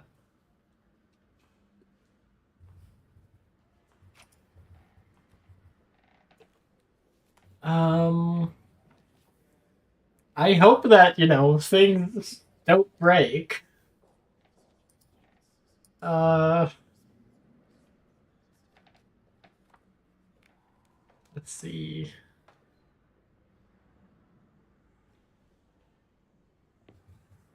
Hydrate. I just did. I had to go refill my water, Ami. And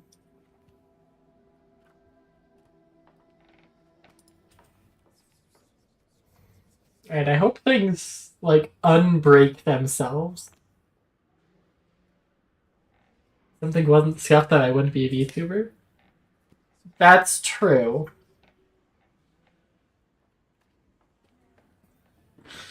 And also, you know what? There would be less scuff if I actually, you know, tested things beforehand.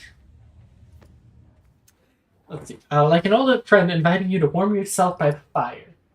It is a gentle repose. There are scars. No open wounds below the surface, sure. So long as I do not step foot upon a stage myself, perhaps they are content to slumber. Much like the rest of campus, the Center for the Arts is not built in a way where one might be able to intuitively navigate it. Still, I stubbornly search for the source of the distant organ. The halls here are disorganized and winding. They are filled to the brim with small wooden doors which lead into claustrophobic rooms. Small retreats for musicians to practice in relative seclusion. It isn't unlike my late brother's university. from what I remember anyway. I was very young, after all. Hello! After a few minutes into my unfruitful organ hunt, I spot a dark-haired girl climbing a makeshift ladder. It consists of 3 stacked chairs and a shabby coffee table for the base. She carries a fairly expensive-looking bassoon with her, holding it improperly by the bocal. What the fuck is a bocal?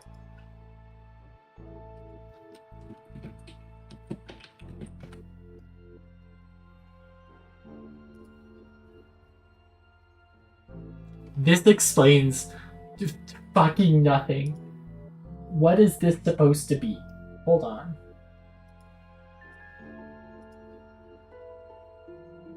This explains nothing.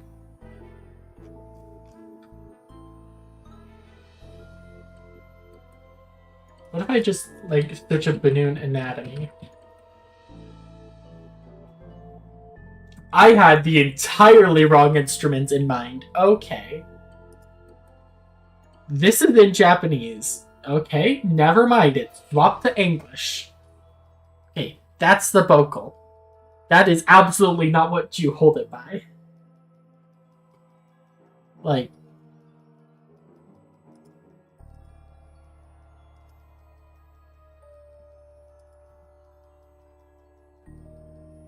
I feel like you're gonna drop it if you hold it by that.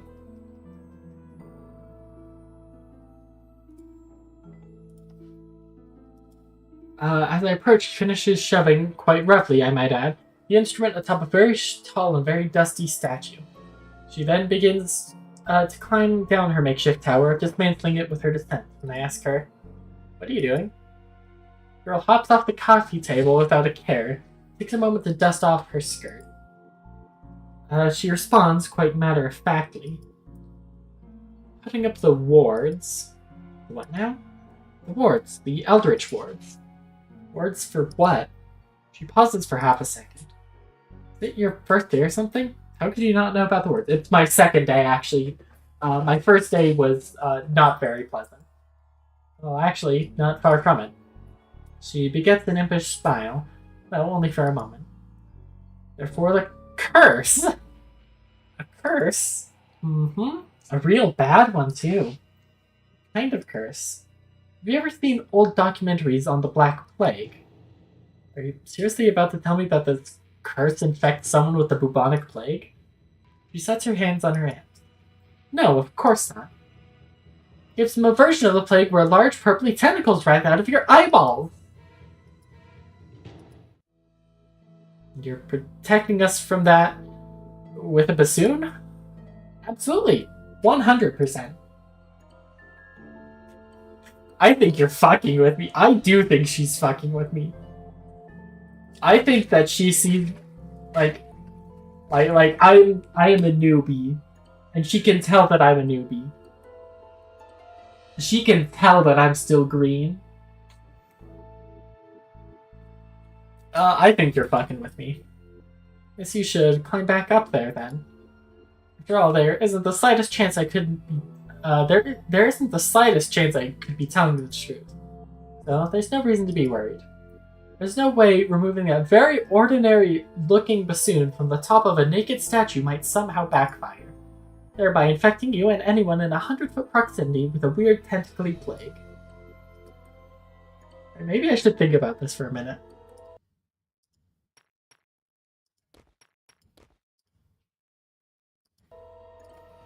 Anyway, see you. She skips past me in a flash, and all too quickly turns down the next corridor. Frankly, like someone fleeing the scene of a crime. Wait! But the girl is gone. Stare at the seemingly harmless bassoon for a few minutes. And then turn back. No, damn it! Let me take the bassoon out! Nonsense or not, the last thing I need are tentacles in my goddamn eyes. No, I prefer my tentacles entering a different part of my body. Later that day, I walked through the university's winding corridors. I can't help but overhear a conversation. A frantic student, nearly in tears, proclaims to a friend that her bassoon is missing from her dorm room. Seemingly like magic. Coincidence, I'm sure.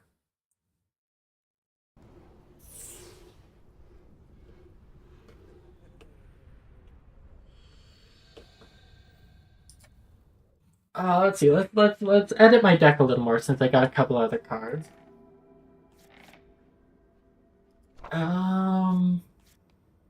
We got 2 Seeker. When they hit an opponent, gain 2 energy. I think I'm gonna drop Energizer for that. 2 Energizers for one of those.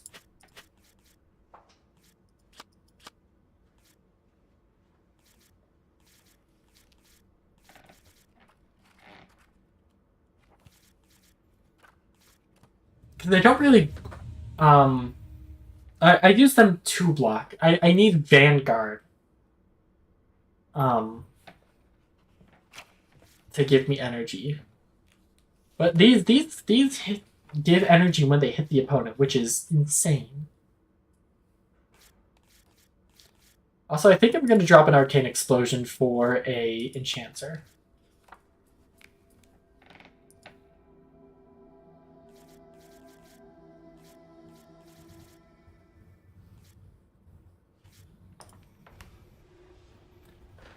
Let's save this. It is.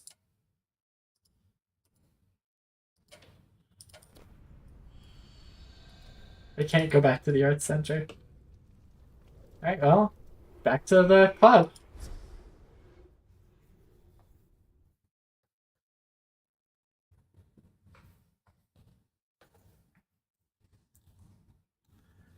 I head to the club room before the day completely slips away from me. Like yesterday, the halls are eerily quiet. In the past, I always considered myself someone who enjoyed a bit of self-imposed isolation. But there is something about this place that drudges fear when walking alone amongst the silence and the stone. Make a mental note to ask one of the club members how busy Glomerad is during the year. Given the size of the campus, I would assume at least 1,000 students, if not more.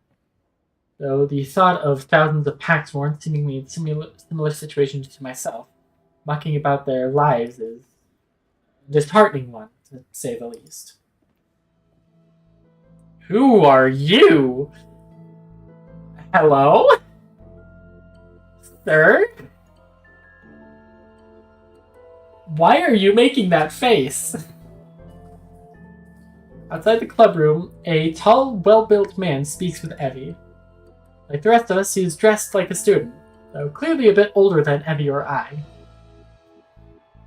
Buff dude, it's Jeff. Oh my god, it's Jeff McBiceps. We're glad to have you. We're glad to have you, Evie. It's been a while since someone has taken an interest in the lore-encompassing aspects of KAMIFUDA. At least here in the club. I think you'll bring something really great to our dynamic. He brushes a thumb over his right ear. I'm sorry, Evie, I think I'm having trouble hearing today. What did you say? He looks a little untrustworthy. It's really the lips. We need to dye his hair purple, slap a beanie on him. Jeff McBiceps. Instead of elaborating, her eyes glue themselves to the floor, until she notices me and points over Trent's shoulder. Wild guess. You're Taro. Guilty. Trent, I presume? Right. I'm the president of the KAMIFUDA Club. I apologize. I couldn't be here yesterday to welcome you. I was on the other side of campus. On business, I guess you could say. That's not important now. First, I want you to know that I spoke with Yaram, and I understand a bit of your situation. Really? Would you mind explaining it to me? Because honestly, I'm mostly walking blind here. Well, I could certainly try. But first, we have a bit of a problem. We're currently locked out of the club room. Locked out? Yes, my fault. I forgot I lent my key to Loon since he volunteered for cleaning duty. I'm wondering if you and Evie could go grab him. I scratch my head. I don't mind, but can't you, use some kind of spell to open the door? Brent fidgets a bit. Here it comes. I may or may not have placed a warding spell on the club room, which may or may not turn anyone who tries to open the door via force into a raccoon. A raccoon? Why? Because they're nature's little bandits! Anyway, it's probably safer if we use a key. I let out an audible sigh. First there's tentacle plagues and now doors that turn folks into raccoon. So a club where people throw volatile and deadly. I mean, it makes sense to put a warding spell on the room. But why can't it just be like a protective warding spell? Why can't it just why does it have to turn people into raccoons? And also has a door that turns folks into raccoons. It feels absolutely bonkers. You all know that, right? Really? I feel like it's actually gotten quite tame over the last few years. Ignoring that. Well, what do you say, Abby? Shall we go loon hunting? Take that as a yes. I saw him about half an hour ago near the faculty offices. Maybe you went to speak with Professor Yarum? I'd start in that direction anyway. Wander aimlessly until we find him. I got it. Whatever works for you. Abby and I head out shortly after. I ask her to lead the way. Fired or not, she knows the campus much better than I. In fact, we make our way to the faculty office in about 6 minutes, rather than the 10 to 15 it usually takes me. Sneak a glance at Yarm's guiding firefly jar still tied to my belt. You been taking me on the scenic route this whole time? Still, after another 10 minutes of exploring every nook and cranny of the faculty office's corridors, without a single loon in sight, I start to worry we won't be finding him anytime soon. Hey, Abby, is there anywhere else around here he might have gone? This is the edge of the south campus. The only thing past here is the forbidden wing. Suppose Loon is daring? Think he might have headed in that direction? She shakes her head. That part of the school is sealed off with magic. Once you eliminate the impossible, whatever remains, however improbable, must be the truth. You've read Sherlock Holmes? I, watched the movie version. Though I do like to read quite a bit. She's speaking to me in Morse code. I've cracked it. What does she say? Morse code translator.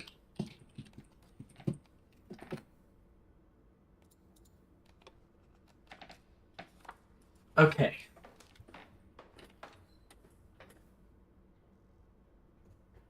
Let's see. Dot. 1, 2, 3, 4. 1, 2. 1, 2, 3, 4. 3.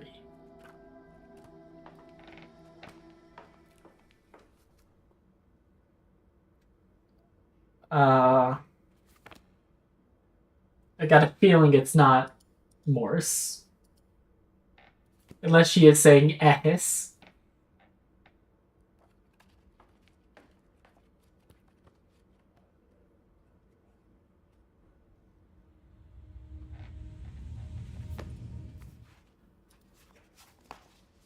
This time I don't even try to decipher the words.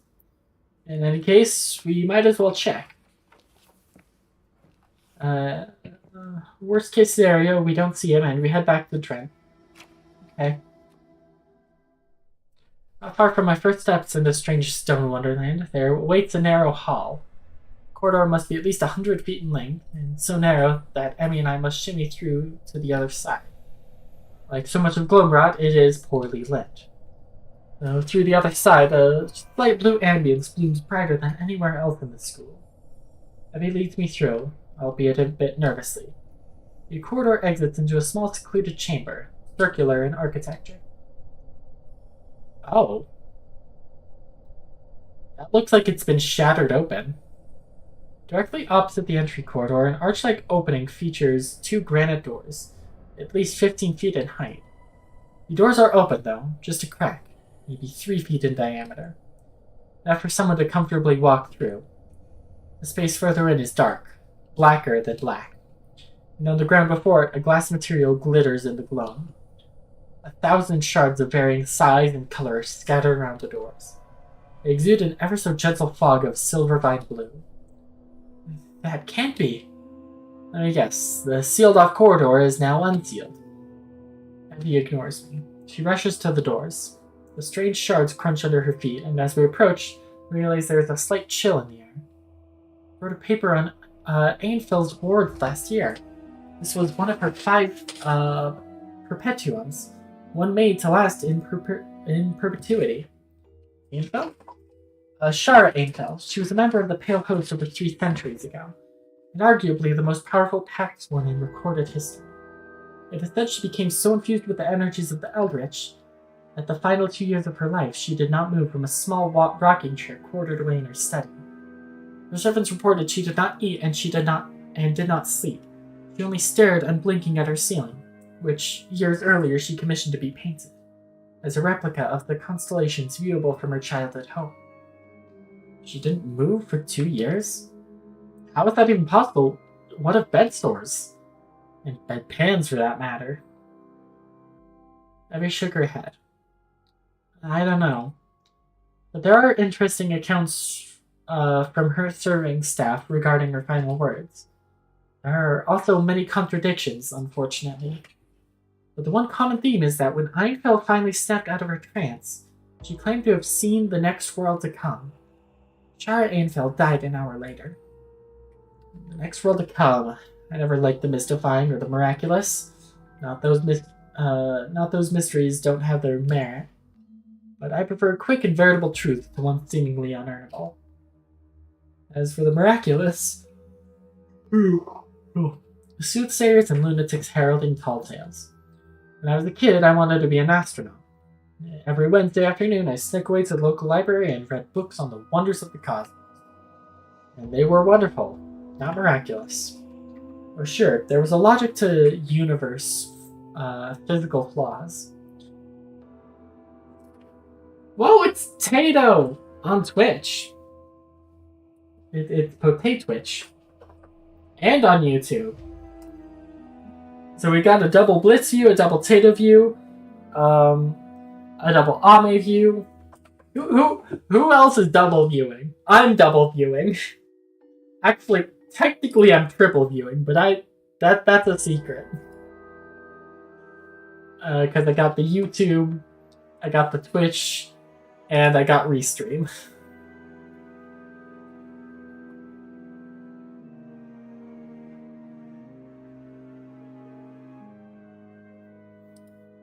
Alright, game. Of course, was before a horde of cloaked strangers descended upon my audition at Oidus Hall, and then proceeded to incapacitate me with some casual lightning to the face. When I woke in the Pale Gardens, light devoid prison made by Eldritch practitioners, I wasn't quite perturbed to say the least. Also, watching through my webcam. Oh, okay. Hi, Tata. I'm waving through my webcam.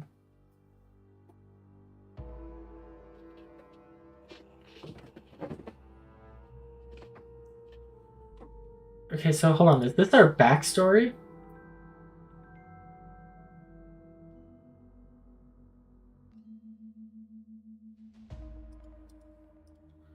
I said quite a lot of offensive things to my captors. Called them crazy, cultists, and fools.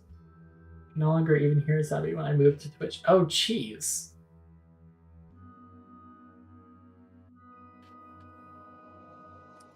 That was, of course, before I learned my humble audition at Otis Hall had been repeatedly transpiring for about 2 months, rather than 20 minutes. And suddenly, after all the logic in the cosmos went out the fucking window. So the most powerful pact sworn in history made the ward that this door had sealed off. Yes, supposedly. Though she was very young when she created the 5 Perpetuums. Let's see, because YouTube isn't mute. I'm sorry, I'm like extra sensitive to jank happening right now. Because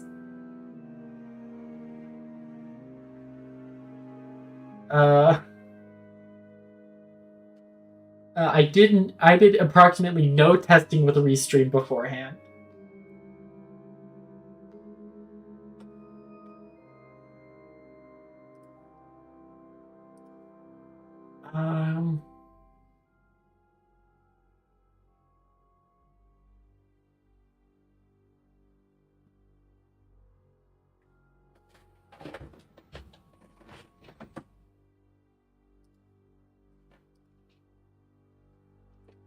They're said to each harbor secrets even the Pale Host considered too dangerous to archive. Well, there's two big things to take away from this all. What are those? First, either Ainfell's seals weren't all that they were cracked up to be, or whoever's through this door is way above our pay grades, so to speak. Second, you're very talkative when it comes to dead eldritch historical figures, Evie. What? I don't... Flash her a smile just before stepping over the littered field of crystals. I prod the stone archway with one of my index fingers. It is starkly frigid, and as I lean my head into the darkness within, I'm able to see my breath in front of my face. The surface of the stone doors themselves are old and weathered, but a quick brush of my thumb finds a glittery material, like on the floor below. Whatever had shattered was either part of the doors or the magic itself, at least from a novice's point of view. Taro, I don't know if that's a good idea. Really? Because I'm positive that it's not a good idea. Then Trent did send us to find Loon. God, is Loon gonna be evil? Like, we're 3 hours in, not even 3 hours into this game. Is Loon gonna be evil? I thought Loon was gonna be a friend. We will read to deny our illustrious president. Oh god, she's speaking in Morse code again. Hold on. I'm glad I didn't close this Morse code translator. I'm going to laugh if, like, there is, like, a secret code in all the Morse code she's been saying. Hold on, let's see. Let me trap back over here so I can see. So it's dot.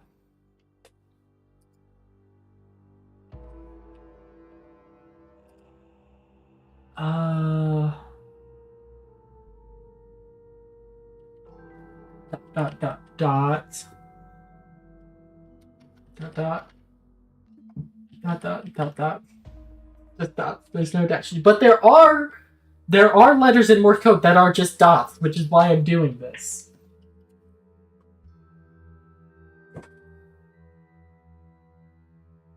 I mean, but we did miss, like, the first few of her dots in this.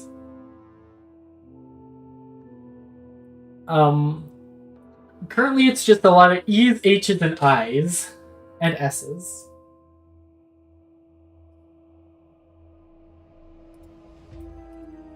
The speaks are a bit louder this time, albeit still as undecipherable. Hello. I think you are also on the cover of the game. Hold on, let me open Steam.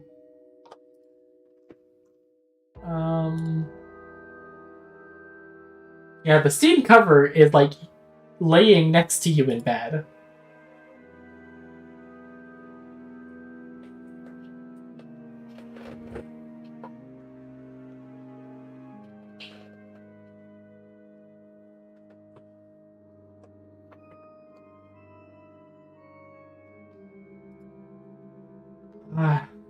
Haven't heard the tale of the curious cat, have we? The voice, though pleasant in its own right, sends a shiver down my spine. Another student stands but a breath behind Evie and I. Her expression might as well be carved from Glomrat's very stone. And at once I feel a strange and familiar heat rising in my gut. And I am reminded of my vision in the nexus of the vacuous tree, and the all-consuming fire which burned it away, and something watching me from just over my shoulder. Bright and hungry. Something curiosity killed it? In efficient and brutal fashion. This wing is off limits, likely for good reason. Mayhap this kitten harbors a death wish. Before I have the chance to respond, the stoic student waves a hand. Her fingertips crackle with innumerable shades of fluorescent pinks and amber. The colors settle as little embers, which surround her palm in synchronous, I think, synchronous orbit. Oh, Jesus. The open chamber slams closed with a thud, nearly crushing me in the process. The eldritch energy fades from her vessel, small cracks begin to eat away at her fingernails. She pays them no mind. Trisella. Evie folds her hands in her lap. She is quick to slouch in the other girl's presence. Evie, I think you know better than venturing into this part of campus. She tries to squeak out a response. I click my tongue. The poor thing looks petrified. You should go for cereal potato. That's on me. I convinced her to come this way. You are not a student here. I'm new. Fresh off the boat, in fact. Whether she silently contemplates or take the moment to examine my person, I'm not sure. But after an uncomfortable 10 seconds or so, she glances at Evie for confirmation of my words.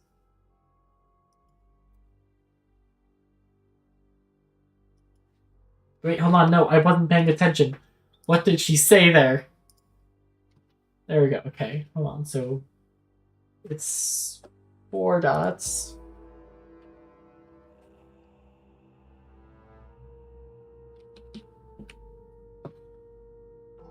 I've learned from this that 4 dots is a Morse code H. What is that? Is that 8 dots? No, it's 7 dots.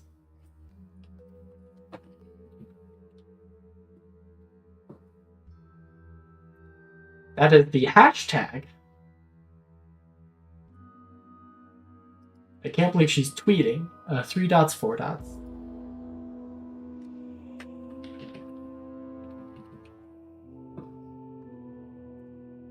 That's what I'm saying.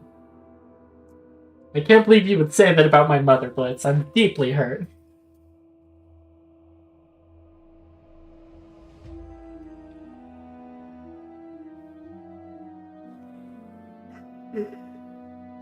Oh. We're new members of the KAMIFUDA Club. Trent, the club president, sent us out this way looking for another member. Head back the way you came. No offense, but shouldn't we inform someone about this? Her blank-faced reply bores a hole through my skull and into the stone doors at my back. I begin to wonder if after university she might seek employment as a statue. I've already informed Professor Yarm. He is on his way as we speak. You, however, should not be here, as I've already clearly stated. You are a new student, so I would not expect you to have attained a healthy level of self-preservation as of yet. Be forewarned, these halls are dangerous. If you hope to leave them, I suggest you curb yourself from delving into darker corners of this place. If you're able. I nearly say something on reflex before a light tug on my sleeve catches my tongue. Evie pulls me, rather forcefully, back the direction we came. Despite my heart drumming in my ears, I relinquish the will to argue and follow Evie back through the narrow entry. There a singular glance back at the silver-haired girl as we near the exit. From my vantage, she is already gone. When we are more than a minute out of earshot, I find myself chewing the inside of my cheek, anxious. She was a bit cold. Evie nods. Do you know her? That was Tristella. She is top-ranked academically in the school. I roll my eyes. Of course she is. Well, hopefully I don't have any classes with her. She's also vice president of the KAMIFUDA Club. Oh god, I'm speaking Morse code now. Why? Okay, there's Loon. Upon returning to the clubroom, we find Trent and Loon happily cackling over a recently finished KAMIFUDA duel. Guess otherwise the name tag. I think try is just a shorthand. Like, if your name was I can't think of any right now. Like if your name is Robert and people just call you Bob. Upon close inspection, a few strands of Loon's hair still smolder. Hey guys, where have you been? Looking for you? Oh, yeah, Trent mentioned something about that. I think I made it here just a minute or so after you left. The vein in my forehead begins to throb. I realize the School of Elder Charts doesn't exactly vibe with cell phones, but you'd think they would have come up with the magical equivalent by now. How do you get Bob from Robert? Do you not know, like, I feel getting Bob from Robert is a pretty common, like, is that not normal?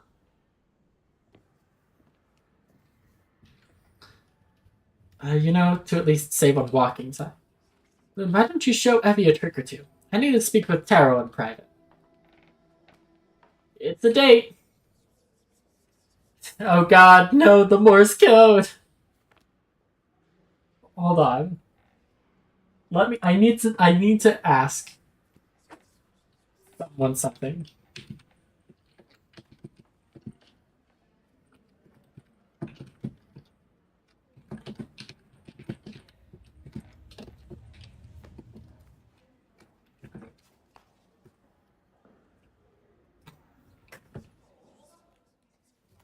Trent pulls me into the adjacent room where I dueled Evie just the other day.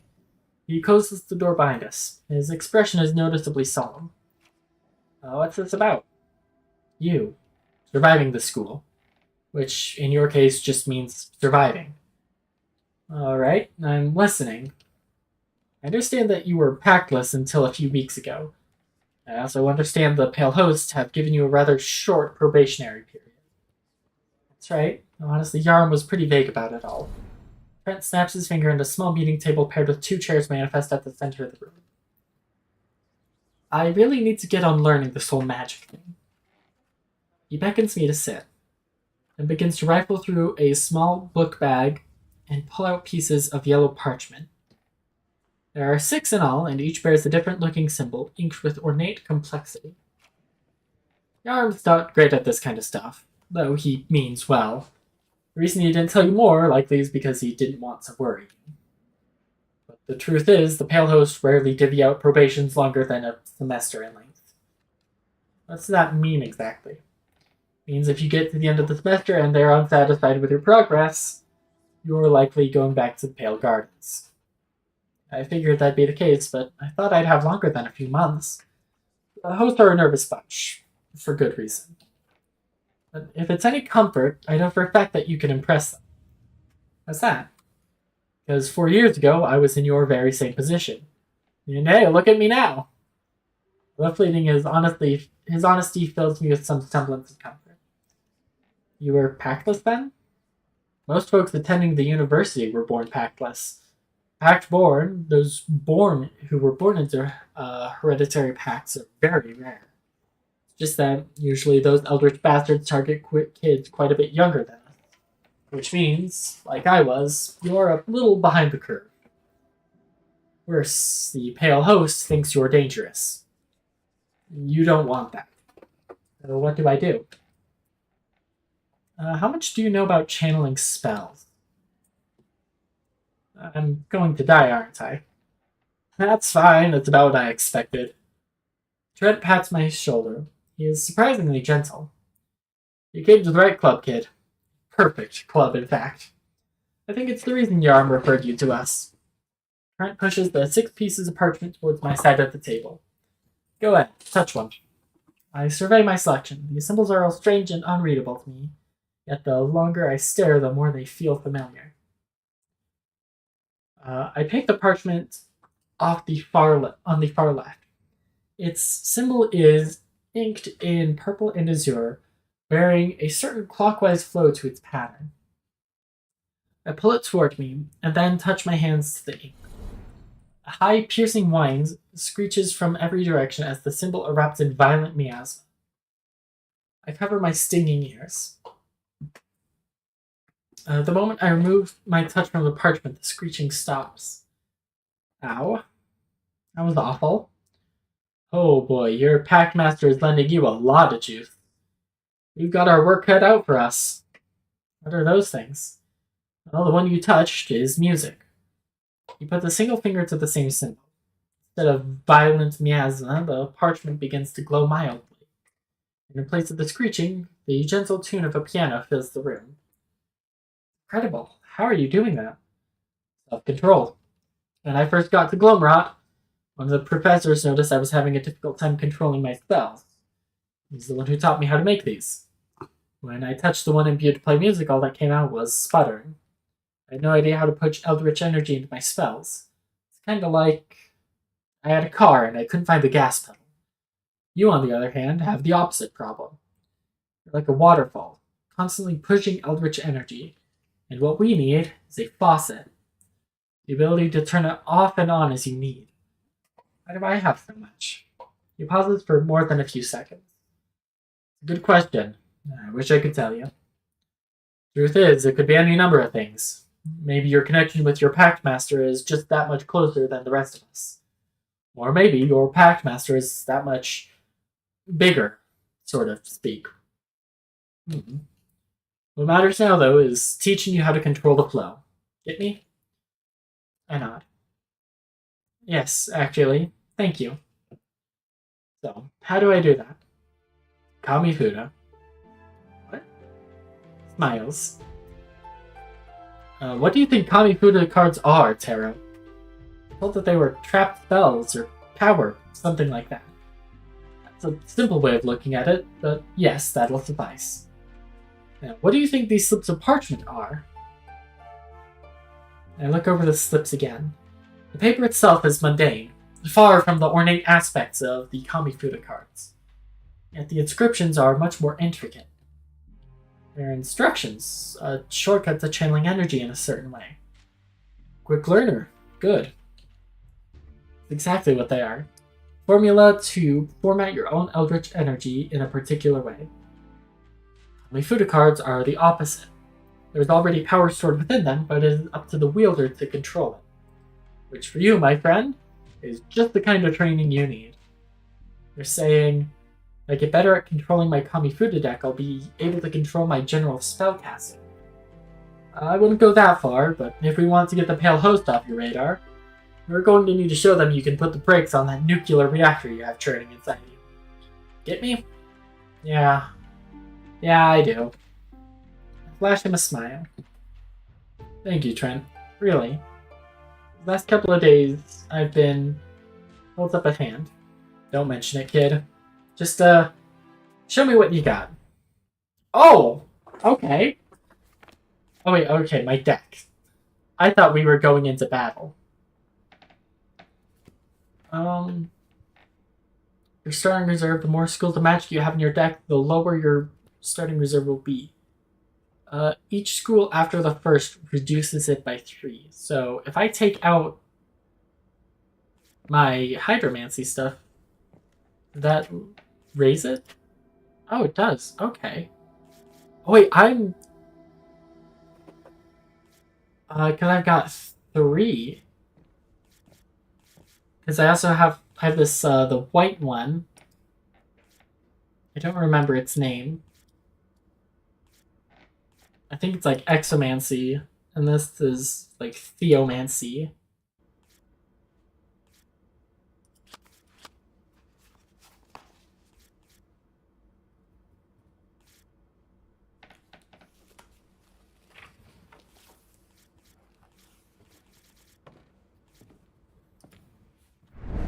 Oh shit, we are going in-game. Show me what you got. Alright. Wake. So, Geomancy. Legendary Unbreakable. The spell can only be destroyed by damage. Costs 4? And that's 36. Jesus Christ. Shit. Quake, a favorite of mine. What? Did you think I was gonna hold back? Wouldn't be much of a learning experience if I did. Alright, go Magic Missile to draw some. Boulder. Let me guess. Your spell school is called... It's Geomancy. Makes sense? It's a very primal form of magic. Raw power and brute force. Just my style.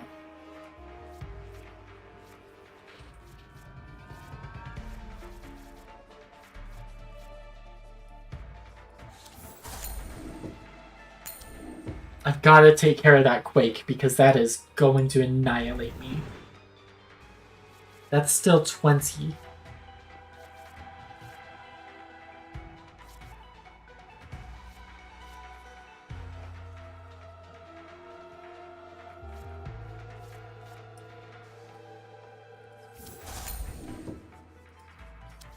Shards. Oh god, why can't I have like a board breaker?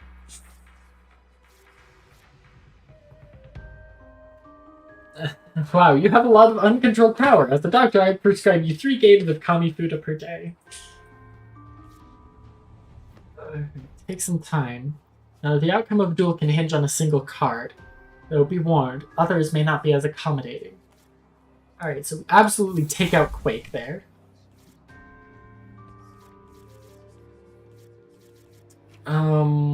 Shit.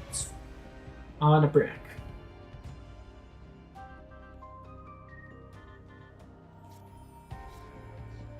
This is really bad for me.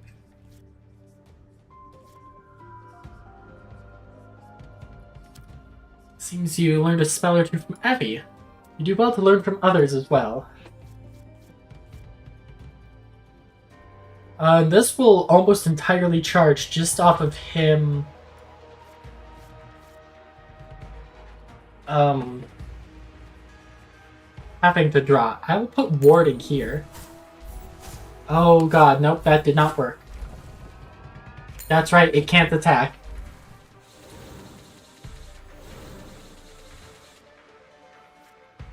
Okay. Holy shit. I need to heal a bit. Bulwark. It's an instant. Gains 2 shield. Earth Spike. Unbreakable. God damn it. Stop having unbreakable spells, you piece of shit.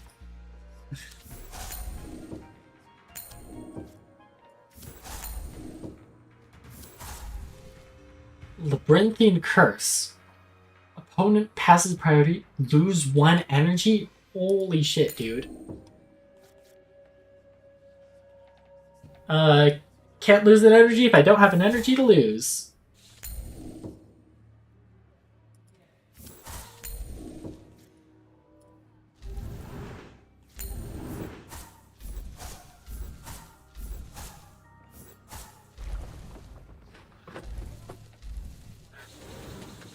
Alright. Okay. Jesus Christ, his spells are so assholishly large. Quicksand. Opponent loses 2 energy on completion. There's something about that card. Anything you notice? Sharp Senses Tarot. When you've held a card for long enough, the bond between you and its magic becomes stronger. In other words, you become more proficient at using it. Fortunately, I don't suspect you'll be able to cultivate that this year. Even if you duel all of us 100 times.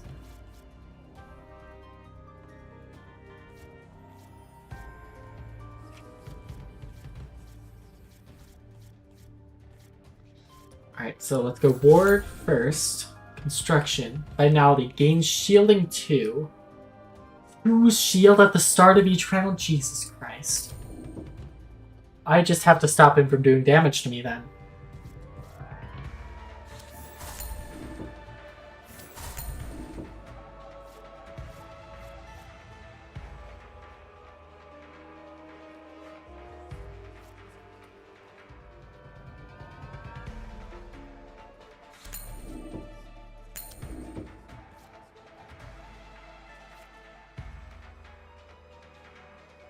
No, that's not going to be able to complete. Shit. Put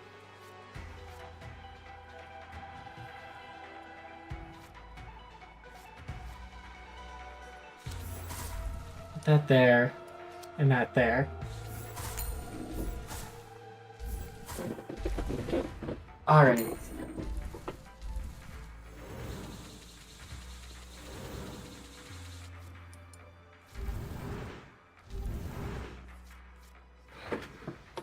Okay, asshole.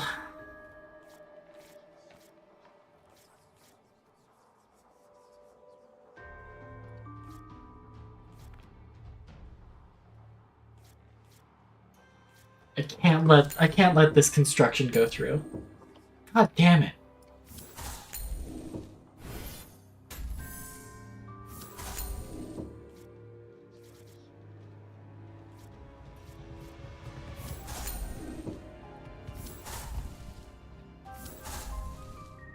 Sisyphean Curse. Unbreakable. Opponent passes priority. Lose 3 reserve.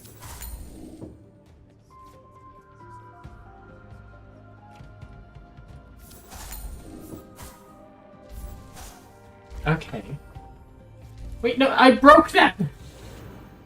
I broke it!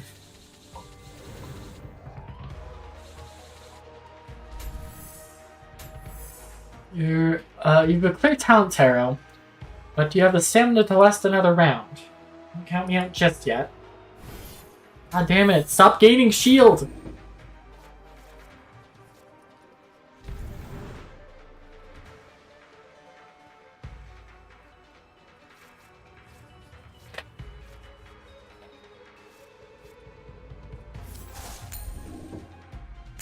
Damage was gated. No, he had shield, you're right.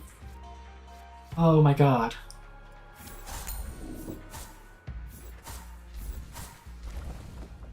And I'm dead on energy.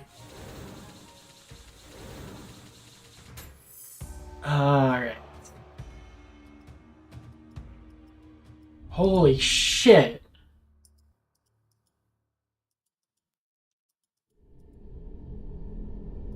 Alright, I can skip that just to go. Okay. Alright, it lets me go back to deck building at least. I don't think I do have Cure. I do think I stick with Inner Peace.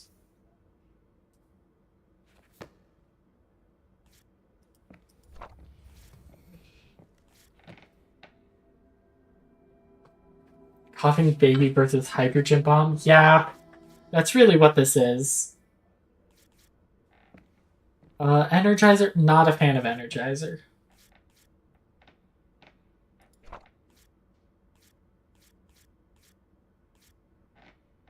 I will take Frost Ring.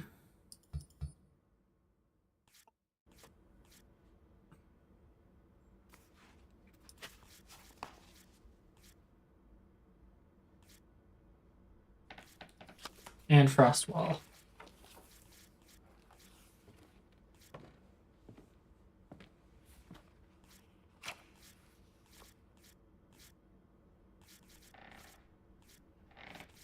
Let's try this. Let me go first, damn it. I really don't like playing on the back foot. Geomancy. Surprised you know the schools already. Geomancy is my forte. I could teach you sometime. Though you'd have to take several classes of channeling fundamentals and an advanced class in alchemic reactions. Didn't think tossing rocks would be so complicated. You'd be surprised. So I did not see those buff spells doing me any favors, save for healing and concentration. I mean, the healing is healing.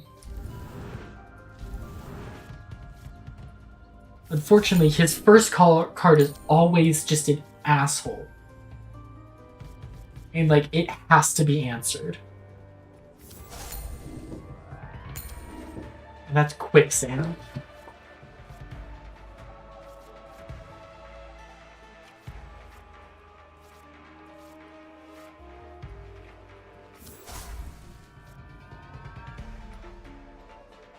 No, I want this one. Okay.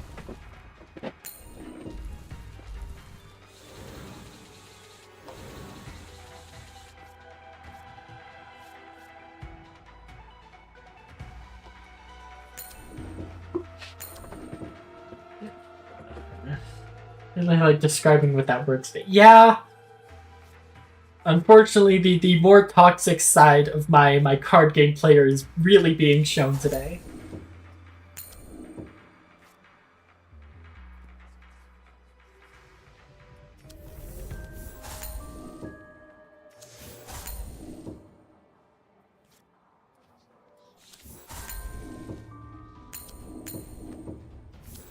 Oh, my priorities ended. Alright, but at least this is going off. Oh, but I'm losing 2 energy here because of quicksand. Oh wait, but because of attunement, at least I'm only down 1 actually. Alright, let's heal up.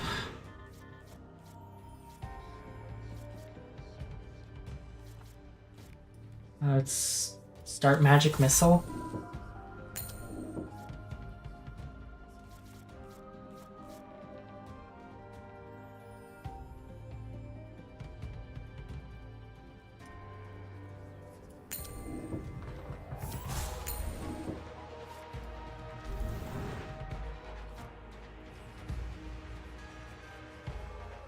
He's still got 2 energy.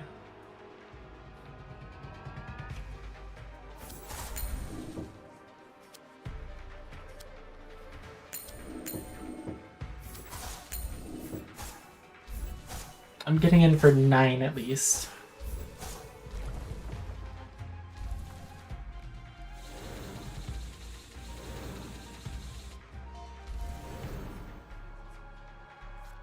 I'm sorry, is that a permanent 2 energy lost at the beginning of round? Oh my god.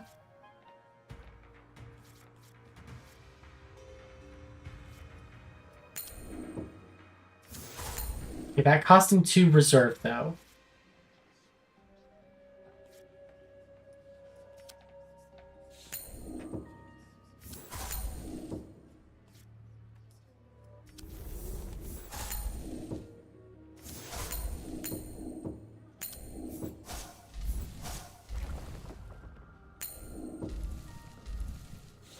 Oh, and I lose on energy. Oh, again.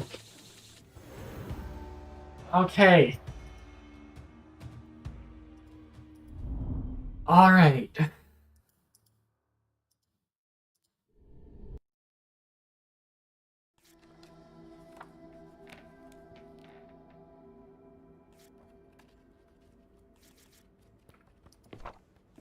Maybe I do need this.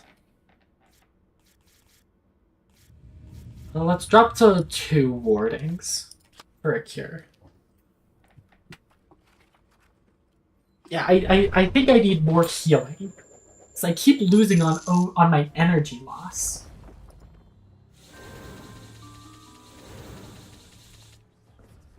Okay, Bulwark, Earth Spike. At least he's not starting with Earthquake.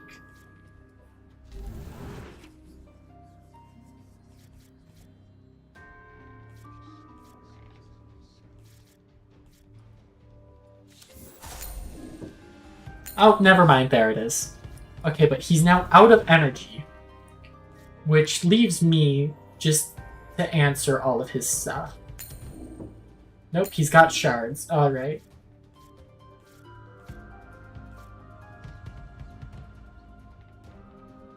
Honestly, I think I'm gonna do that. And then I block there.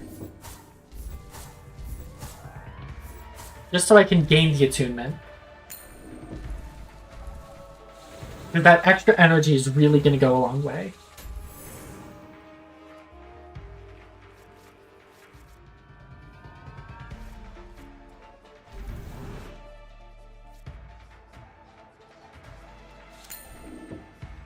I'm out of spells, but I'm not out of shells. Real.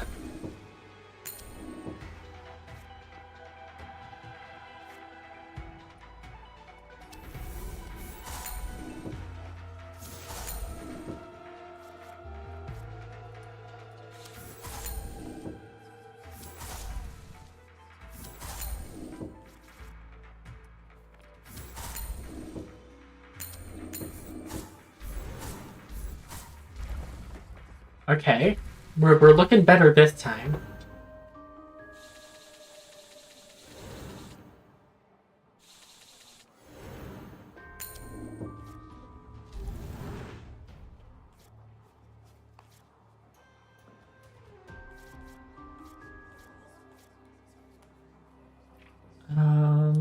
Let's go with Explosion.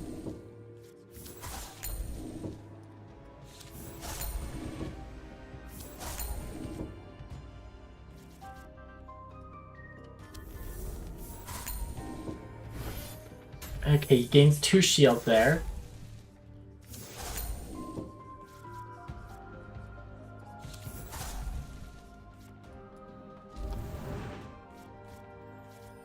And then I'll gain 2 extra energy playing this when it deals damage. Oh, okay, there we go! Oh, get fucked, Trent. Bunch of geomancy stuff, I imagine.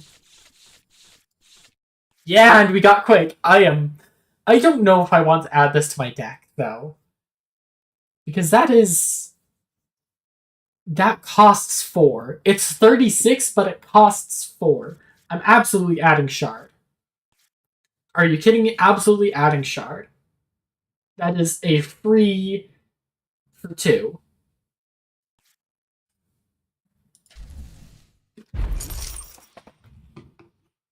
And 55 Minecraft redstone dust. Hacker background. I think I gotta go with the hacker background, right? Beat me on your first try. Nope, that was my 3rd or 4th, Trent.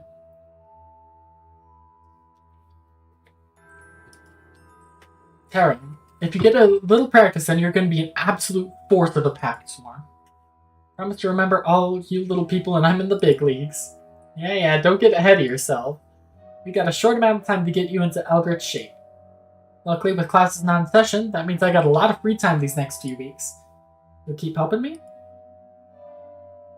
Gotta get more zero cost to make a zero cost deck? That would be really fun. Actually, and I would never lose on energy drain. That would... You know, it's better to get a jump start on it. I want you here every day. Say 5 p.m. We play KAMIFUDA. We work on your spell control. Hopefully by the time the semester starts, you'll be able to cast the spell without... Glances at the small paper containing the music formula. Well, blowing out everyone else's eardrums. I rest a hand on my KAMIFUDA. It's a horrible feeling. Anxiety. Like a weight and a shroud in a plastic bag over your head all at once. And when you live with it every day, sometimes you forget things are supposed to be better. In this moment, with the cards and with Trent, it feels better, if only just. Oh, and one more thing. What are you doing tonight? Trick question, because you'll be here. We're having a movie night in the club room, and I want you to meet some of the other members. Besides, it'll be a good time. I don't even try to hide my smile. I'll be there. Good. Now get the hell out of here. I'm pretty sure I need an ice pack or 2 after that duel. Well, the movie night Trent mentioned is in a few hours. If I have any other business, I should probably finish it now. If not, I guess I could start heading to the club room. Where to? Where to? We're going to the save. Okay. I can go to Yaram's office. But first, I'm going to the save button. Because holy shit. God damn, Trent.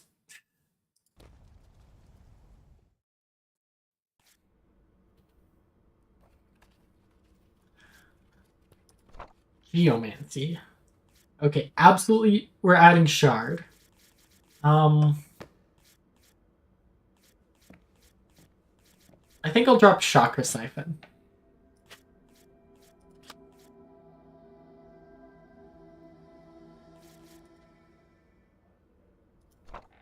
Let's go Hacker background. Alright, let's see.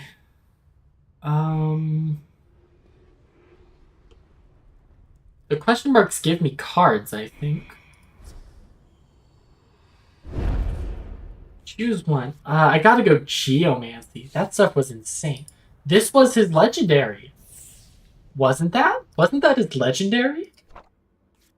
Yeah, Bulwark. Gain 2 shield. Instant for 0. Of course I'm taking that. Let's drop Rune of Power.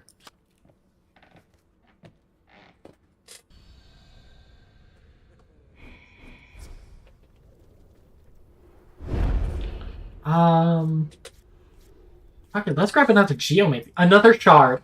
Holy shit. Holy shit. Okay. I'll say goodbye to another warding to go grab that second shard. We are significantly lowering our deck cost. We're down to 71 reserve, but I'm fine with that, honestly. No idea what the story about with the backgrounds is. I didn't notice how, like, the background moves.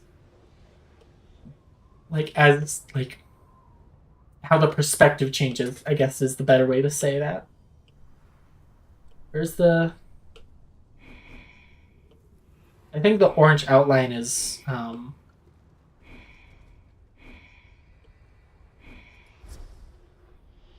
the continuation. So let's come here to the shop. Please have shards. Please have shards. Slender Man. What in the... That morning I am swaddled in darkness and cold. The kiss of the void. Greetings, little packthorn. Shopkeeper?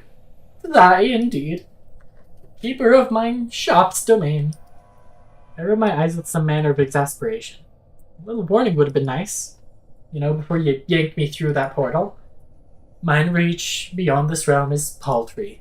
'Twas why I sought thine kindled ichor when you first entered these forsaken halls.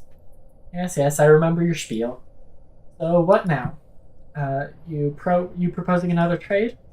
Since within thee not embers, but a spark, the forbearance of flame, and power grows, little pack sword. Let mine humble presence feed once more. Perished echoes, cinders from thine master's flames. And I shall gift thee artifacts, instruments of power, worthy of thine pedigree. Very well, let's see what you've got this time. Please have shard, please have shard, please have shard. Oh god, he doesn't have shard. Oh, he does have boulder, though. Oh, and frost wall. 2 frost bolts.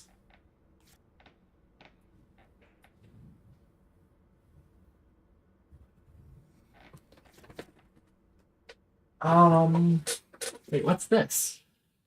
Draw 4 spells? Hell yes. What? Are you kidding? Yes.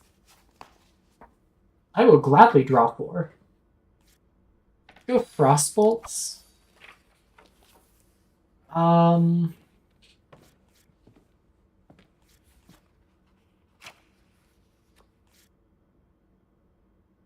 gonna go for Sisyphean Curse, because that can lose 3 reserve on my opponent just when it's my priority. Or when opponent passes priority. So if they don't have an answer to this... Actually, no, that feels a bit too situational.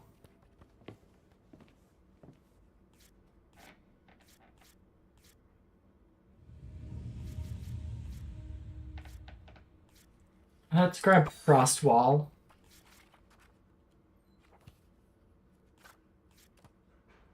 Boulder, I guess. Alright, bye-bye, shopkeeper.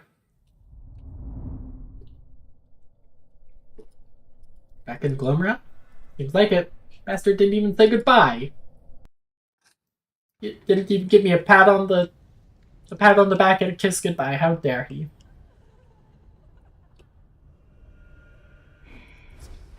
Alright. Yaram's office. At the time of the year, there is a tepid heat to Gloomrat as early afternoon begins to pass me by. Sweat soaks into my uniform.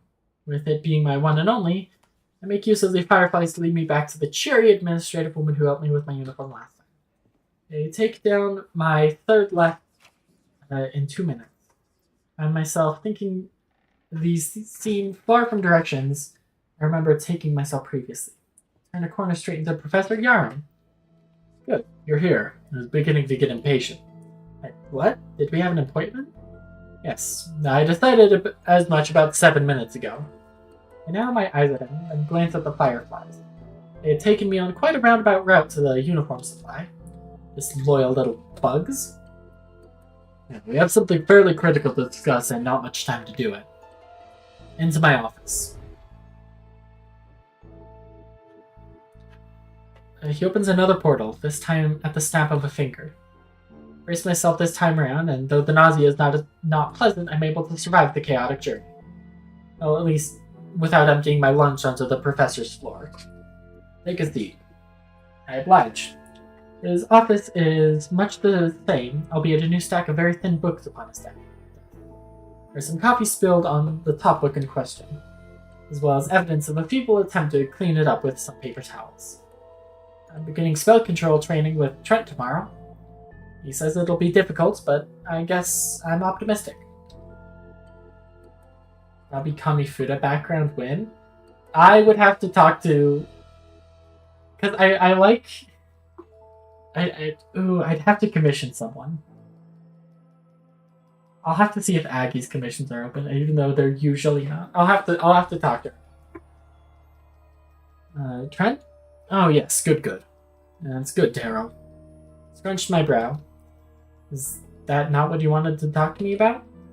Professor Yarm scratches his stubble awkwardly. He opens his mouth to speak a couple of times before finally... I understand you were something of a musician in your hometown. Violin. Yeah, a bit of piano too. I was never quite as good as my brother, but... Did you ever play in a pit orchestra? Pit orchestra? I mean, yes, but what does that have to do with anything? So you were friends with some of the theater kids in the play or musical or what have you? Where's he going with this? Takes my silence as acceptance. Good then. Let's see how to put this. If you're going to buy something nice, a present for someone working in the play, let's say, what would you get them? Sir, pardon me, but what exactly is happening right now? Yarm quickly ducks under his desk and takes out two meticulously wrapped boxes. The wrapping paper on them is red and gold. On closer inspection, I make out a card of some sort tucked beneath the ribbon of one. It's smudged with black ink. With a wistful whisper, he enchants each box with a simple tap from a fountain pen. A moment passes, and the wrapping paper becomes as transparent as glass. By the left sits perhaps the worst hat I've ever seen. It is a leopard print fedora with a pink band with 3 green feathers bound into the hat. On the right is a teddy bear. The teddy bear is horrifying. It scares me. Real bad. It has eyes that look all too human to be a cuddly little bear. The stuffed animal's face is shaped in a way that gives the impression that the bear somehow became self-aware about 3 months ago, and has been wishing for the sweet release of death ever since. I study both of these presents with wide, regretful eyes. Well, what do you think, Taro? I think I've stumbled onto something here that I shouldn't have. You're going to gift one of these to a friend you knew from a theater production. Which would it be? You want me to pick a present that you're going to give someone? That's right. And this person is presumably interested in theater. As I understand, yes. And you despise this person? Excuse me? Professor, I'm going to be completely candid with you for a moment.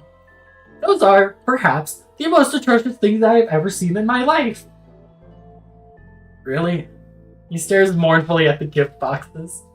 I thought the bear was cute. No, Yaram! Burn it. Burn the bear. He rubs his tired-looking eyes. Yes, of course. You can go now, boy. So, are these for your wife, or... Kicked us out of his office. I hear a snap. There is a light. And then the pulsating, kaleidoscope madness that is an eldritch portal. I fall 3 feet into a stairwell adjoining the western dormitories. Without a moment in preparation, I puke. And worst of all, after everything, I still didn't get my extra uniform. God damn it. Excuse you, I am not in Yarm's office. He teleported me up here. I mean... Let's go to the club, I guess.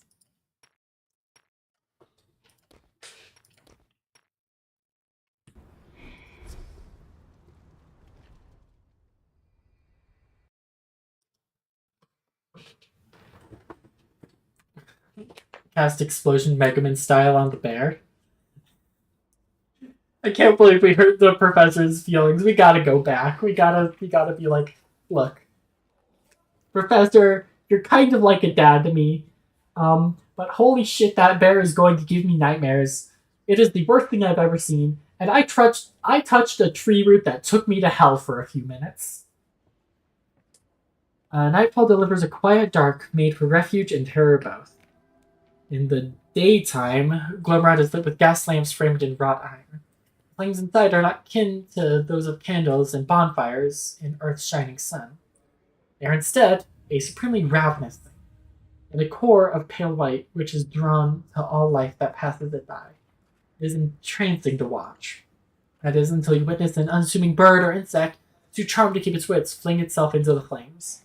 And in reply there is a low thrum, a croon of satisfaction from the surrounding Gloomrat stuff. At nightfall, all of the fires burn out.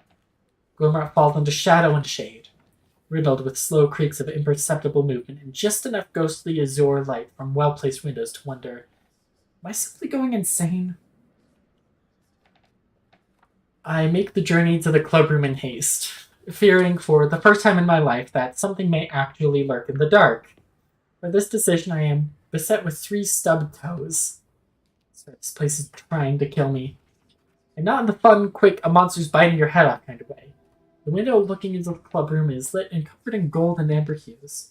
Maybe your voice bleeds through the stone, though it is more frustrated than I've yet heard. And twice as loud as I open the door. Oh, it's her. I just need a yes or no, Vix. Yes or no? Was that the final 87? Oh god, I can't believe that Taro prefers we get bite of 87. I wish I could answer you, truly. But as you can see, the omens have deemed it so. She points to a small pile of lint. The lint is haphazardly stuck to a dead leaf with a clear boot imprint on the floor between them. Look upon them, Loon. Look upon them and tremble. The leaf, Vix. I'm pretty sure you tracked it in here 5 minutes ago. The omens work in mysterious ways. Their logic are foreign to us. All we can do is trust in their wisdom. Are you going to show up for your turn of cleaning duty next week or not? She stares blankly at him for a moment. The omens are unclear. Please try again later. I think I'm having a stroke. Like, I want you to know that. Listening to you right now is giving me a stroke. You two alright? The pair glance at me, one foot still in their nonsensical argument. Oh, Taro, hey. He glances at the girl and then back to me. Not sure if you've had a chance to meet, but this is Vix. I saw her with a bassoon the other day. She's our resident, well, her name is Vix. A glance of recognition shines in Vix's eyes. We've met. Yeah, she told me of the tentacle eye plague. Really? The omens seem kind of hazy about it. I recall you were sharpening a stolen bassoon atop a statue. You're gonna shove one of the most prominent double reeds in the Woodman family up a statue. I don't even know what a bassoon is. You've lit... I'm strangling you! This is Vix, our resident Vix. Good God. That's a really good description for everything that's happened so far. Just good God. Girl is something else. I take a seat at the nearest chair. The Gothic design of this place might do wonders for an up-and-coming novelist, but as for the comfortable seating, they just make my back feel real hurty. What are you two arguing about anyway? Vix hasn't shown up the last 2 times it was her turn to clean the clubroom. That true? As much as I wanted to, my hands were tied. Like I said, the, omens forbid me. Oh god. Considering my first 2 interactions with her have been headache-inducing, I'm with Loon on this one. You know, I fear these so-called omens as much as the next guy, but if you're skimping on your duties, you're only pushing your work onto everyone else. She rolls her eyes quite conspicuously. A moment later, Trent enters with Ivy in tow. He looks a bit tired to my eye, but with the group quickly fix it fixating, the bear of a man puts on a quick face. Look, Tato, don't get me wrong. I love Pretty Woman. But I hate people who slack off on their duties.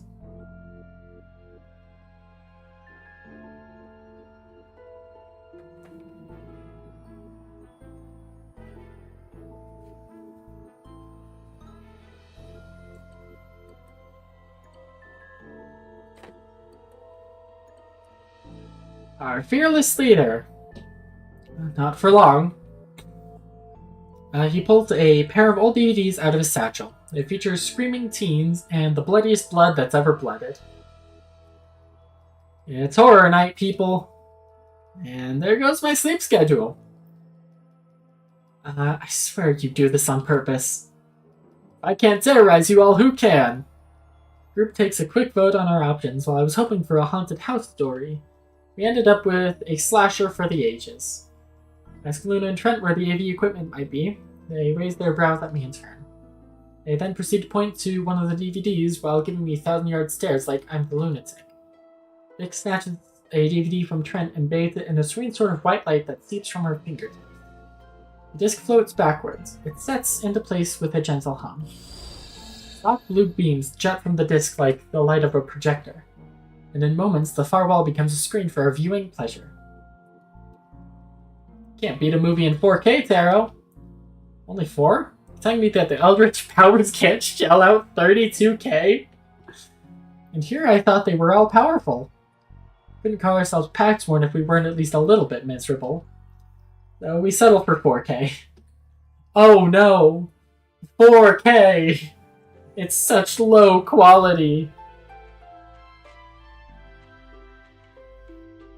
The movie is, frankly, terrible. The plot is nonsensical. Every scene with the killer is preceded by a member of the young and overtly horny cast, seemingly walking themselves into the woods. Why? Well, for reasons the writer deemed not important enough to explain. Or more likely, even think of in the first place. When the killer moves to attack the movie's jock, the muscle brain for some reason ignores the knife at the counter beside him and decides to defend himself with an empty pizza box. The acting is atrocious, the direction is worse, and most importantly, halfway through the movie, there is a strange 20-minute flashback sequence. I'm really glad that, I forgot what I was gonna say.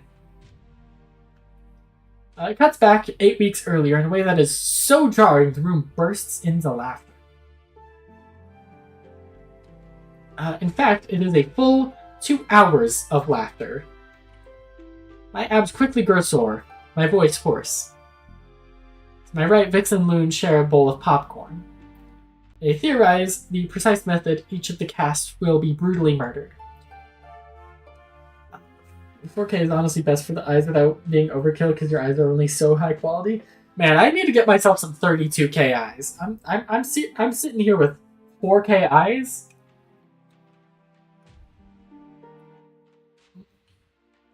All tension between them lost in the face of big budget schlock. Throughout the movie, Abby taps my shoulder. Each time she points out the fallacies in the movie's universe attempts at explaining the supernatural. It is, as she explains, far from accurate to Eldritch lore. On his way back from the bathroom, I catch Trent surveying the group from the threshold. A small smile lights his face as we enjoy his little outing. And I realize he is one of those people who, unfortunately for us all, are so rare to find. The kind of person who becomes the beating heart of any and everyone they meet. Between movies, I find myself looking through a small bin of discarded DVD cases. Vic's ankles up beside me. That one is based on a true story, you know. Clown Killers on Mars 6. The Clownageddon. It was filmed on location. Fascinating. Please tell me at least 7 facts about the true happenings of this story. I am quite interested. But before she can rattle on some nonsense, Loon interrupts her. You're 7 anyway. She loves Clown Killers. The movie, I mean. I dropped by her dorm earlier, but it didn't seem like she was there. I guess we could check again before starting the next one. Glow nose goes. Trent, Evie, Loon, and Vix's nose all instantly glow as shark red, like veritable Rudolphs. I, who had no idea that this was a game here moments ago, stand glowless. The group points at me with a mischievous grin. I can't help but feel like this was a targeted attack. There's a nervous laughter among the others. Something the rest of you aren't telling me? Anyway, Taro, her dorm isn't far from here. There's very clearly something. Anyway, I was saying, she's in room 533 East Dormitories. Nothing else that will give you a chance to meet. I groaned. At this rate, I'll be getting my degree in being an errand boy. Dust my pants off in a huff, muttering as I go. I'm off to see a Paxworn. To the tune of The Wonderful Wizard of Oz. I let the fireflies guide my way. These dormitories, to my eye, are actually quite different to the west. The vacuous tree's roots are frequent and obtrusive in the west dorms, where my room resides. Here, the eldritch horror is nowhere to be seen. As a result, the rooms seem pressed much closer together, likely further cramping the already small space within. Another light blooms from the end of the hallway. A man stands there, silhouetted against an opalescent lantern. A sharp voice berates him from inside one of the rooms. His response is timid, placating. And then the door slams, nearly crushing his nose. Slouches, face in hands before turning to leap in my direction. Oh, it's Yaren! A few feet from him, I recognize his familiar outline. Professor Yarm does not notice me immediately, still sucked into his stupor. Give a cordial nod, regardless. Taro. Up late, I see. Is your dorm near here? No, not exactly, Professor. The club president sent me to grab another member for a movie night. You must be here to see Zenfreya, then. I'll warn you, she is not in the greatest of moods. Zenfreya? He shifts uncomfortably. I might have called her 7. In that case, yes. Here in the light of the fireflies, there's a vulnerability to him. Rather than tiredness, I see exhaustion, and the fresh cuts of a recent pain held back by the edge of a knife. Well, I'm sure some time with the club would do her some good. Best of luck. His farewell is terse, if not lacking. An inkling of curiosity rises in me as I knock on the room in question. Indeed, the same room Yaram had just left moments ago. Inside, there is a muffled bang followed by a frustrated exhalation bordering on a scream.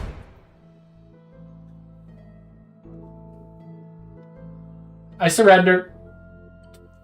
I'm innocent. If you want to be upset, then I want to be upset at Trent. What? The door slams open so fast I feel my spine compress in fear. I blink. It takes her a moment to register me as a stranger. Who are you? Taro? Explains basically nothing. I feel something, a heat bubbling in my veins. Trent sent me the club's doing a movie. Look, honestly, I fully expected that to not be a KAMIFUDA card, but a gun.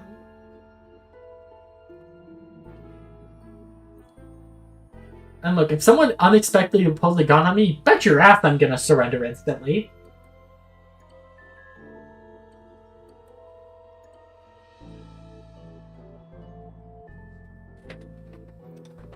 Trent sent me the club's doing a movie night. I already told Trent I was busy. He said that he tried your room earlier, but you weren't around. Yeah, he does that. And who the hell are you anyway? Taro, like I said. I mean, why did he send you to my door?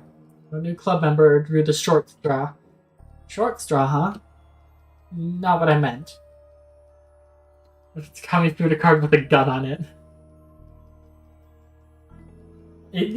She could be the KAMIFUDA. She could use the school of gunmancy. A personal favorite of mine, honestly. Big fan of gunmancy. Oh, hold on. Team Go Rocket just showed up. Let's see, what am I going to have to battle?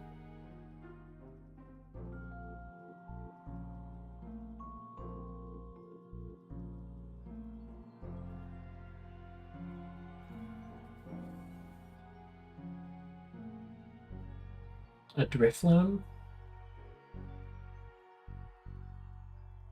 Bulletmancy? I guess probably Bulletmancy, yeah.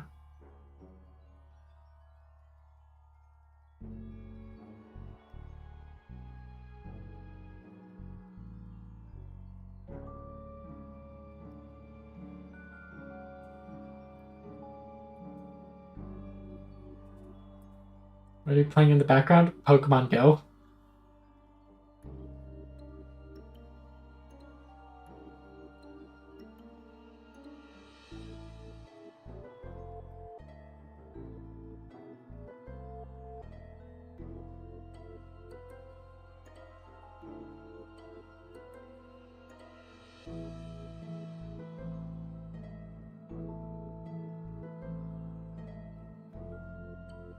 Oh, my Lapras is about to faint.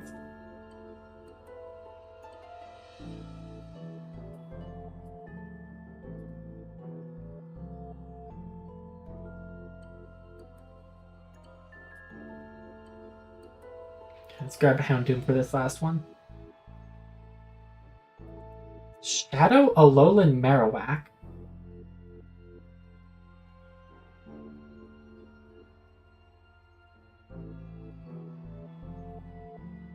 Okay, Houndoom was not the pick there. Let's grab Mancy.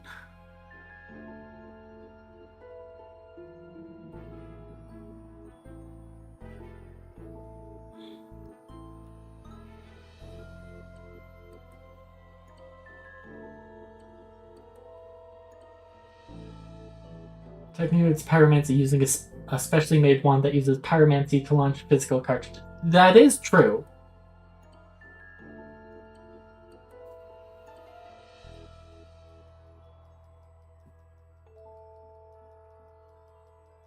Alright, I can try and catch this Shadow Drifloon. Currently, though, I have a 0% catch rate on the Team Go Rocket Shadow Pokemon. Never mind, first ball.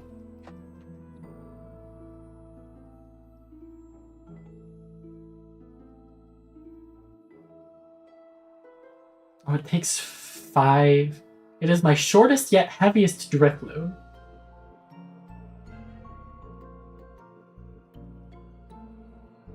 Uh, 5,000 Stardust and 5 candies to purify. Alright, I'll do it. It will gain a significant amount of CP, cost less to power up, and learn the exclusive charged attack return. Sure. Purifying the Shadow Drifloon. Sorry, Seven, you can wait a bit. I have purified Drifloon. Spark, could you appraise this? Your Drifloon is a little small for its kind, don't you think? And then he just casually doxes me. Oh shit, Whalmer! With 17 power.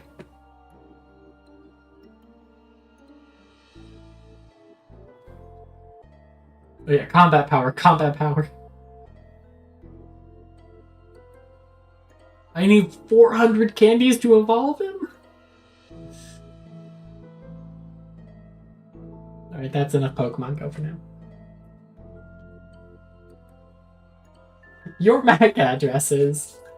Yeah, it's true. He did drop my IP address. He's like, yeah, you caught this Drifloon April 8th at this exact XY coordinate. Over her shoulder, there's a much larger writing desk than mine crammed into her room. A stack of thin books buries the right side of her desk, along with the majority of her bed. They are each marked with a multitude of post-it notes. On the left side of her desk stacks a black inked paper. Stacks of black inked paper are clumped together, with empty coffee mugs and half-eaten bowls of food. Her fingers are stained black with ink, eyes lined with dark circles that rival Yarm's own.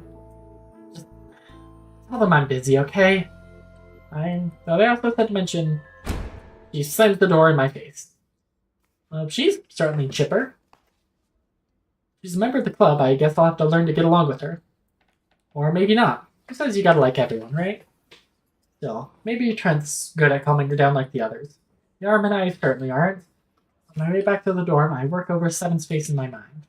Even without the red hair, the resemblance between them is uncanny. His daughter, Yarm's, gotta be. Though for his sake, one would hope utter rage like that is only just a phase. The remainder of the night is a blur.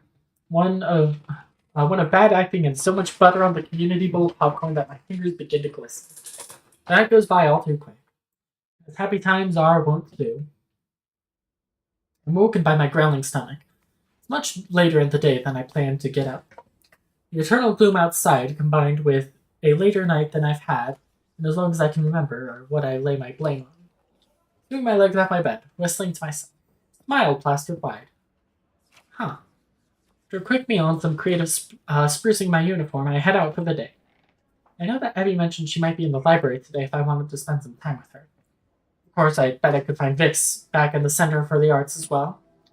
I'm sure there are other corners of the campus to explore too. Where to?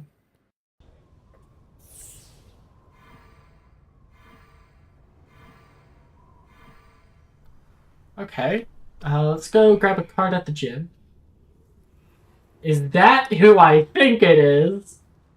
Hold on, let me open Twitch. Is that Prime Haru? It has been a second since I've seen that username.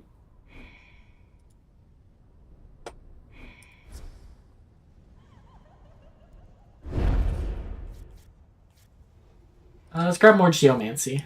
Another Sisyphus curse.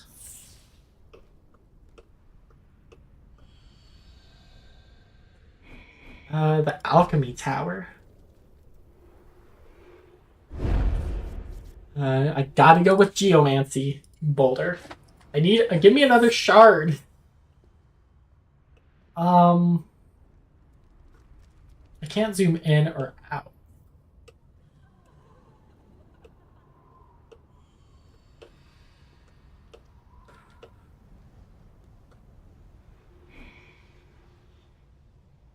I don't have any crystals to buy more spells with.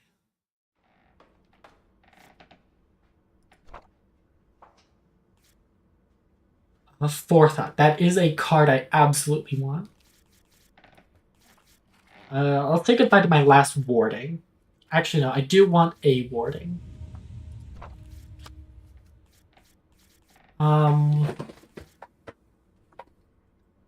Let's drop Beaker. That is a draw 4.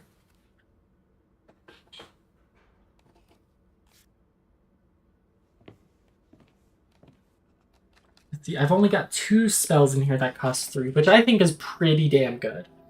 Especially since I got 1, 2, 3, 4, 5, 6 that cost 0.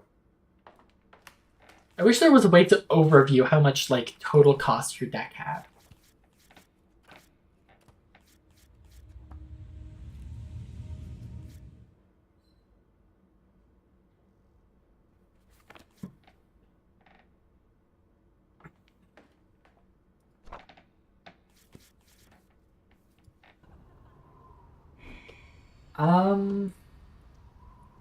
Just do the math. Well, I meant like it breaks down. You've got this many zeros, this many ones, this many twos, this many threes, this many fours, stuff like that.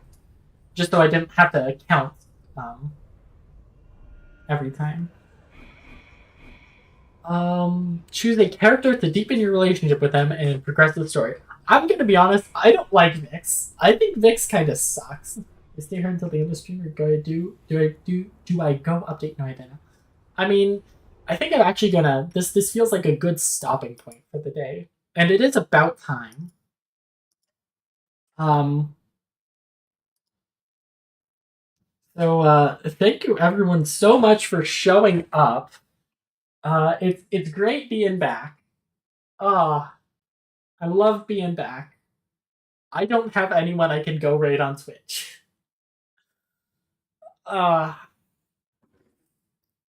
Man, it's I love being back. No one is live right now. And you know, dare I say it, Oh wait, you have someone blitz? Sure. Spoony Hudson. I think I actually know this guy. Hold on. Do I not follow him on Twitch?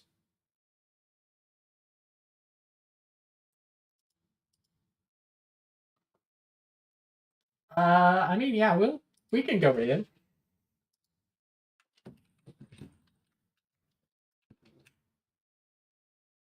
All right.